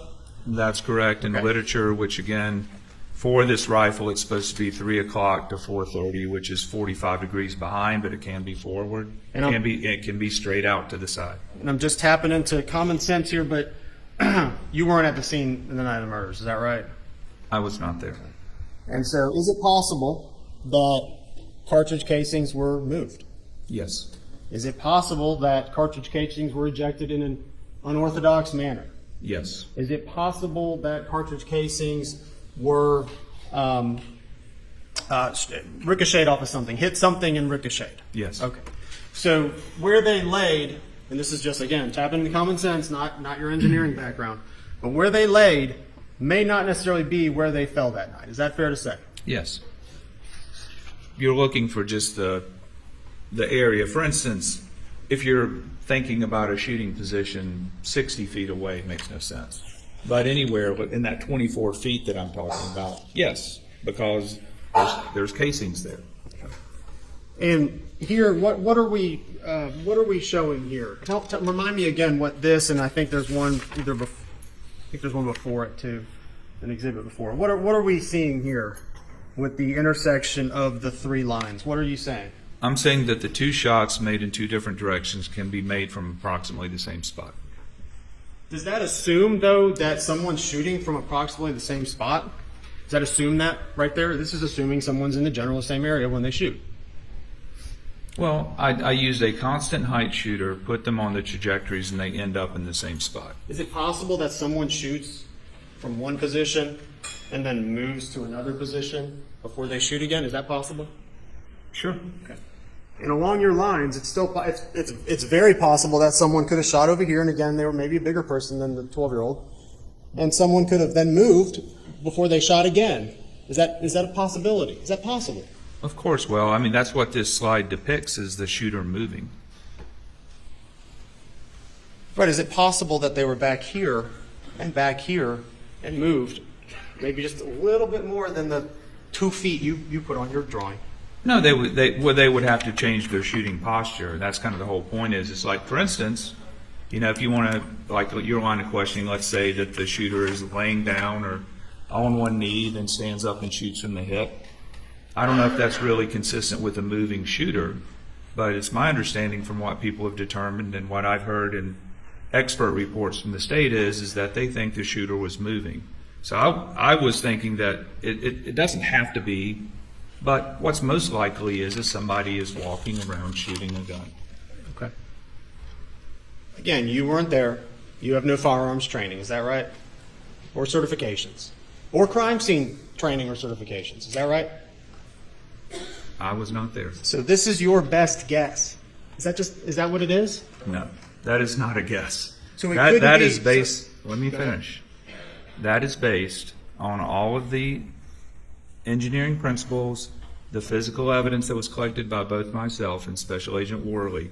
That is the physical evidence. Now, as you've done today, you can think about alternatives, and there very well can be alternatives. But you have to look at how likely the alternatives are. And that's what I'm doing here. There's always going to be variables. You can move things around, but I think as I've tried to get across today is that you draw a conclusion when you look at the evidence. And you're here to testify to these jurors that your most likely answer is that it was a 12-year-old, two 12-year-olds at 5'2". Your Honor, there's been no testimony that two 12-year-olds are involved in this anyway, misstating the facts. Sustain the objection. You're saying, though, that 5'2", which we can all guess approximates what size individual or age of individuals, that's your best guess of what went on that night? It's not a guess. And again, it's not two individuals. It could be one person moving slightly there. But that is not a guess. That is my opinion. And I've tried to explain it to the court as best as I possibly can. Just to be clear, I'm going to move to Exhibit 50, I believe it's 53, right there. Did this line account for the trajectory of the bullet either going through glass, other objects, or a human being? Well, as we've discussed before, I would not anticipate any deflection through the glass, but there could have been some deflection through the body. So what that would account for is that where I'm standing or where that string is could have moved a little bit going through the body, but I think everybody's agreed that the shotgun is inside the door, so that would limit how far you could move the shotgun side to side based on deflection due to contacting something solid inside the body. All right, so I didn't hear a yes or no. Did it account for the projectile traveling through a human body, glass, or any other objects that were then located in that room that night? Does it account for that? Yes or no? No, it doesn't account for it, but you could see, how that has to change or could change because the amount that you could move the shotgun around from that position is limited by the opening in the doorway. And same thing for the green laser lines we saw earlier. Does that account for the projectile passing through a human body, wood, any other object that it passed through? Did your calculations account for that trajectory? Well, that path is a straight line path. It could have passed through a human body. it passed through the layers of the quail pen, but it's traveling straight at that point. Did your calculations, I'm going to ask it again because I need a yes or no answer. Did your calculations account for the projectiles in the other examinations, the green line ones? Did it account for the projectiles passing through an item such as wood or a human body? Did it account for that? No, I did not put there that the projectile somehow interacted with anything else and was deflected. All right, I'm going to go over a few variables if you wouldn't mind. So variables in doing all these calculations are, would you agree, it's where the gun was held? That's a variable. Not for the trajectories. So you won't concede that where the gun was held is a variable in a calculation, such as yours. Which calculation? It doesn't matter. We're talking about either your shotgun calculation or your rifle one. Was where the gun held a variable that you have to account for in making this determination? Where the gun was held physically? Not for the shot trajectories. All right. Will you concede then that it was a variable in the AR-300 blackout scenario? No, the shot trajectories, it doesn't matter where the gun is being held. So where the gun's held in your mind makes no difference?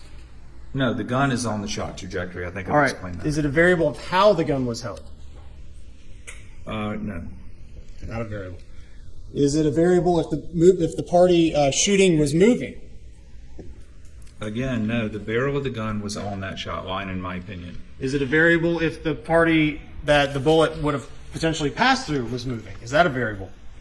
No. Is it a variable to you if the party was jumping or ducking?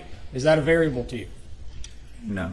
Is it a variable if the party was maybe turning side to side? Is that even a variable? Not for what I've done. Okay, so you're saying no to everything I just asked. And all of those, you would agree, all of those variables that I listed include motion. Is that right? Yes, those would all be if you were trying to figure out the orientation of the person that was shot, which is something that I did not do, and that's something I don't do. It's not my field of expertise.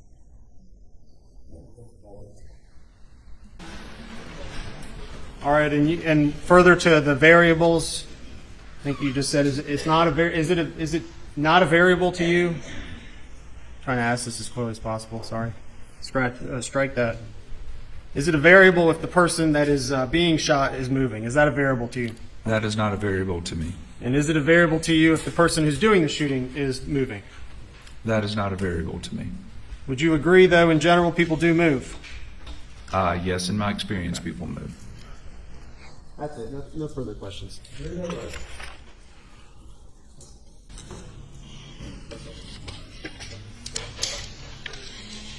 So much to straighten out. But let's deal with his last questions.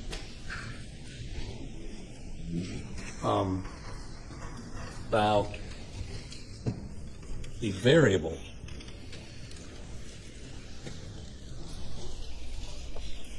For an expert, I'm going to give you a hypothetical real quick. Bullet hole 10 feet up, bullet hole 5 feet up. What does that tell you? And the bullet's descending. Right. And if you put a dowel through that, would you see where it possibly came from and where it possibly went? Yes. Okay. Basically, it's a line, correct? Yes. So what does knowing where the gun was being held have to do with any of that? It has no bearing on the physics of the flight of the bullet. It may have something to do with maybe where the shooter was positioned relative to the weapon, right? Or, if some other variable, but I'm not testifying about those subject matters. Right. So well, let me ask you this. The data you relied on for this trajectory, the trajectories, was that generated by SLED? Yes. And so, do they indicate any evidence of ricochet?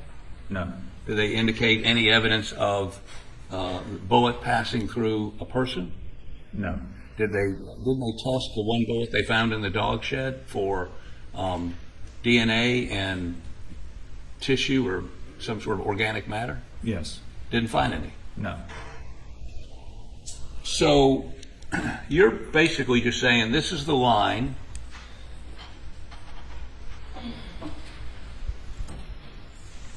based on the SWED, Agent Worley putting the valve through and then figuring out the angles, correct? Yes. The two people you put here are based on the angle from the quail pen going down. It was an upward shot, correct? Do that, right? You cannot lead the witness, though I've heard no objections to it. I haven't heard any objections either, Your Honor. Well, the court is objecting. You cannot lead the witness. Trying to cut to the chase, I apologize. You were asked a question about the number of pellets. Did you review Agent Worley's report of her notes based on her visit to the location on July 16, 2021? Yes. Let me hand you these to see if it refreshes your memory. You go through those for just a moment, please.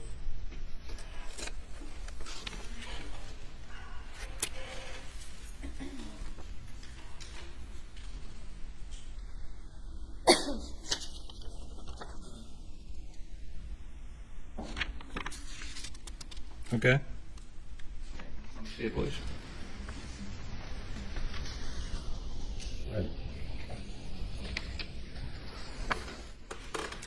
Any objection to putting this into evidence? No objection. I have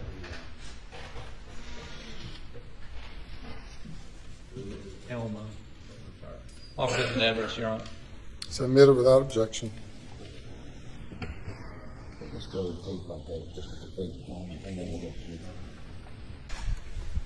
to. Okay, how about take it down a little bit? Oh, no, that's okay, that's fine, that's fine.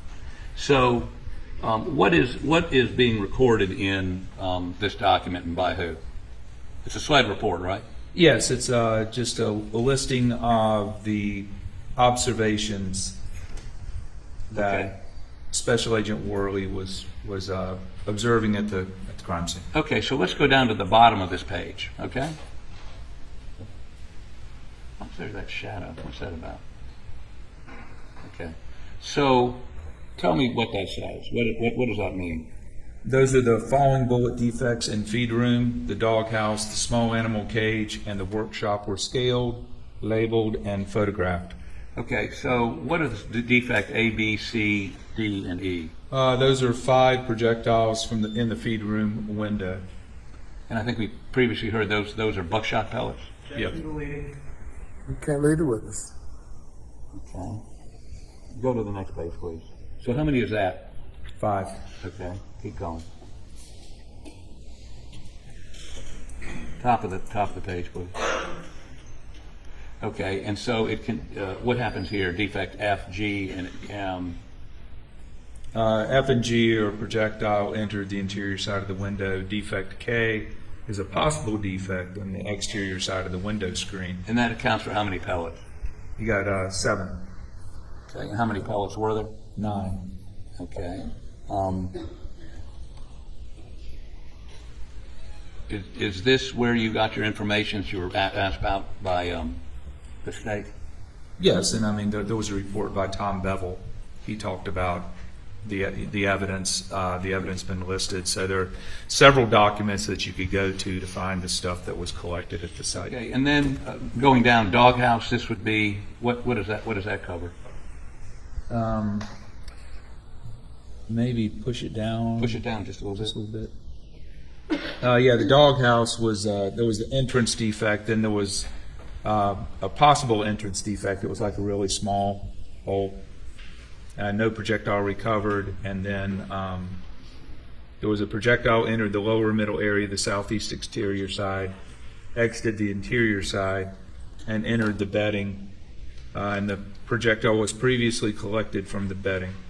Okay, so it says a flight path rod was placed through defects 1 and something. I think that's I and I1. I and I1. Yes, Okay, and was documented with photographs. You've seen those photographs? I have. An angle finder determined the vertical angle of the. You know, I'm just reading, I'm not leading him, I'm reading the document that's in evidence, I'm publishing it. All right. Thank you. An angle finder determined the vertical angle of the flight path to be approximately 76 degrees, and a protractor, I don't know, protractor, and a plumb bob determined the horizontal angle to be approximately 84 degrees. Is that right? Yes. Was that or was that inconsistent with the photographs you saw taken by Agent Worley of her performing those tests? I think it's off the horizontal angle. I think was off a degree. A degree, Right. based on the photograph. Right. But you weren't there, No. so you're looking at a photograph and saying it's off a degree. But maybe she had a better perspective. Could she had a better perspective than you did than what you saw in the photograph? Yes. Okay. Small animal cage that says defect J, projectile entered the exterior side of the cardboard on the southwest end of the cage, exited the interior sides of the cardboard and the chicken wire. Defect J1 traveled through chicken wire on the back wall of the cage and entered the southeast wall of the workshop. Defect J2 exited the interior side of the workshop wall, defect J, and struck a vertical shelf beam that was perpendicular to the wall.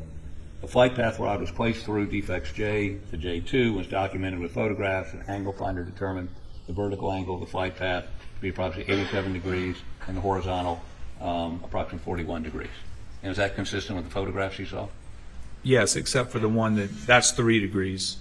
Right, and that's then 3 degrees. And then you there saw- was one with 1.5, and again for the And reasons I've that's why we stated. see the two paths. You do 1 to 1.5, 1 to 3. Now, in any of this, did you read anything about I'm not quite done yet. No, I'm done with that one. But about ricochet or any biologic material on anything or anything that indicate it passed through a person or a wall or anything? Was there anything recorded by their agent that would indicate any of that? That was collected by their agents that would indicate any of that? No. Okay. Now, what do you know what this is?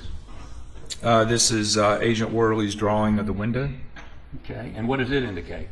It indicates the 7 buckshot pellets that passed through the window. Okay. How about let's see the other one?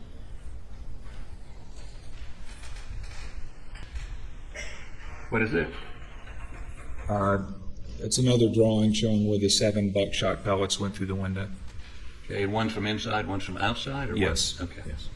So there are 7 buckshot, and which one of these is the one you measured through? If that's the outside, Yeah. Maybe it is. I measured through a defect B1, What does which it would say be at the top? upper leftmost. Exterior side, yeah. Yes. Okay. So I went through B1. Okay. And is this consistent with what you saw? Yes. Okay, so you didn't get to look at this until October, correct? Of 22. 22. Right. Now, these drawings, their examination was done in June and July of 21, within a month of the murders, correct? Yes. And what you had to go on basically was photographs, right? Objection to the leading, Your Honor. What, if anything, did you have to rely on to do the analysis? Well, the information and data that SLED collected because I'm sorry, who collected it? SLED. Okay, and? Right, because they were there very early on and I was not, and then also went and took a look at the physical evidence, and I found some stuff there that was helpful to my investigation itself. So it wasn't 100% based on SLED, but a lot of this information came directly from SLED. Okay, do you know when Alec Murdaugh was charged with murder? Was it July of 22? I don't remember. But at some point over a year after the murders. Yes. Okay. And you were retained and got out there within 90 days of his arrest, correct? Yes. But they waited over a year to arrest him, correct? Yes. So my question is, I mean, these issues raised, would the ammo that you use for your sound testing, whether you were using the same brand or some different brand, does it make any difference? No. Objection, no basis in it to be. What, if any, difference would it have made in the acoustical issues you were testing? Different ammo. None. I'm sorry. Sorry, Your Honor. Was he able to? I'm sorry. Was he able to Yes, answer that? objection was overruled. Your answer. Thank you. It makes no difference. All the shotguns are right in the same range. It doesn't matter. The rifles are in the same range. Weapons of this type are not loud enough to be heard inside the house from that distance with all the variables. Okay, you were also asked a question about how loud the sound was if you went in a laboratory. The length of the distance you said was between the kennels and the house, outside the house, and I think you said, was it 100 decibels? Yes, it's about like 103, 104. Okay, and he went to a chart saying that would be like a airplane at 300 meters. Yes. Would you be able to hear that inside the house? Depends on what's going on inside the house, but at that level, you would just. I don't want to. It's been a long day, but it depends on where the energy of the sound is in what's called octave bands and 1/3 octave bands. So in other words, the sound of a gunshot is different than the sound of a jet airplane because it's not the same noise. So there's more to the question, but even if apples to apples, if you had that level of noise outside, which it wasn't because it wasn't a laboratory setting, it was actually only about 85 decibels outside the house, which would have been audible if you're outside. You could be a couple miles away and hear these gunshots if you were outside. So if you were a couple miles away and you were outside, not inside a house, you could hear those shots. You could, yes. But what about- as long as there's not a lot of traffic or you're not cutting the grass, if it was quiet and you're outside, you could hear those gunshots. You just can't hear them in the house. Can't hear them in the house. Now,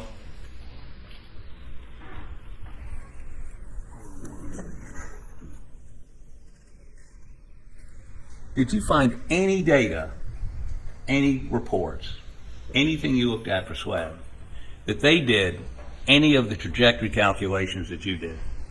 No. They did a computer simulation, right? Or a scan. They scanned the same way I did. And then when you look at it, we saw it 4 weeks ago, there's a sort of a fun. Objection sustained. Did they do, what if any Faro did they do? Faro computer generated. Did they do one? All I know is that they did scan the scene in July, just like I did, but I have not yet seen anything from them using their scan. And did they, again, not again, but I want to make sure I understand this. They got the information, strike that. What if any trajectory computations that they do, SWAD, the state, any FBI, anybody hired by these guys over here, do on trajectory? Did you see anything? No. So the first time anybody's done any trajectory calculations is you, and as you indicated, we were going through that PowerPoint last night, trying to make sure it was understandable. Right?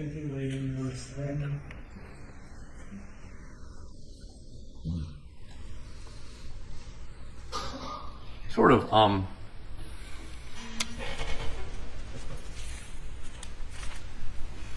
one last question. Was there anything to prevent SWAD, FBI, anybody from doing the same calculations you did? Well, just two last questions. That you did. Anything preventing them? Do they have any? What if any obstacles were there to SWAD or FBI or one of these private people they hired doing the same thing you did? None. And let me get this straight. He kept talking about children 5'2". Young lady, stand up. That's a clerk in my office. She's 5'3". So Objection is sustained. she's not a child. That's all I'm trying to point out. She's 22. Objection becoming carried. Objection sustained. Oh, that's the court, Your Honor. Based on your calculations, and based on the assumption that somebody would be holding a rifle either at their hip or at their shoulder in a way in which you can operate that weapon, what, if any, opinion do you have as to whether that person could be Alec Murdaugh shooting into that quail pen? It can't be. Thank you.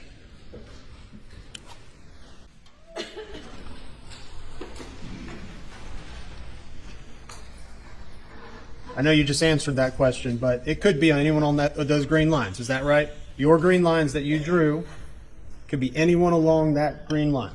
That is correct. Could be anyone who could fit along that green line. Is that true? The weapon is on the green line.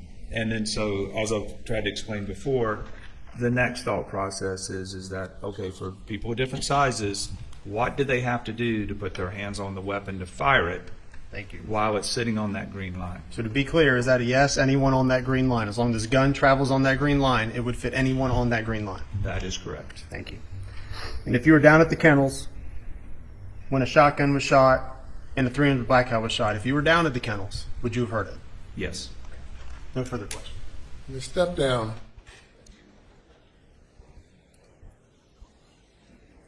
And ladies and gentlemen, that will be it for this day. We'll resume at 9:30 tomorrow morning. I'm looking at it's almost 5:30 now. We'll resume at 9:30 tomorrow morning. Please do not discuss the case. Have a good evening. You just hold still while the jurors leave, since it's taking you a while to get up.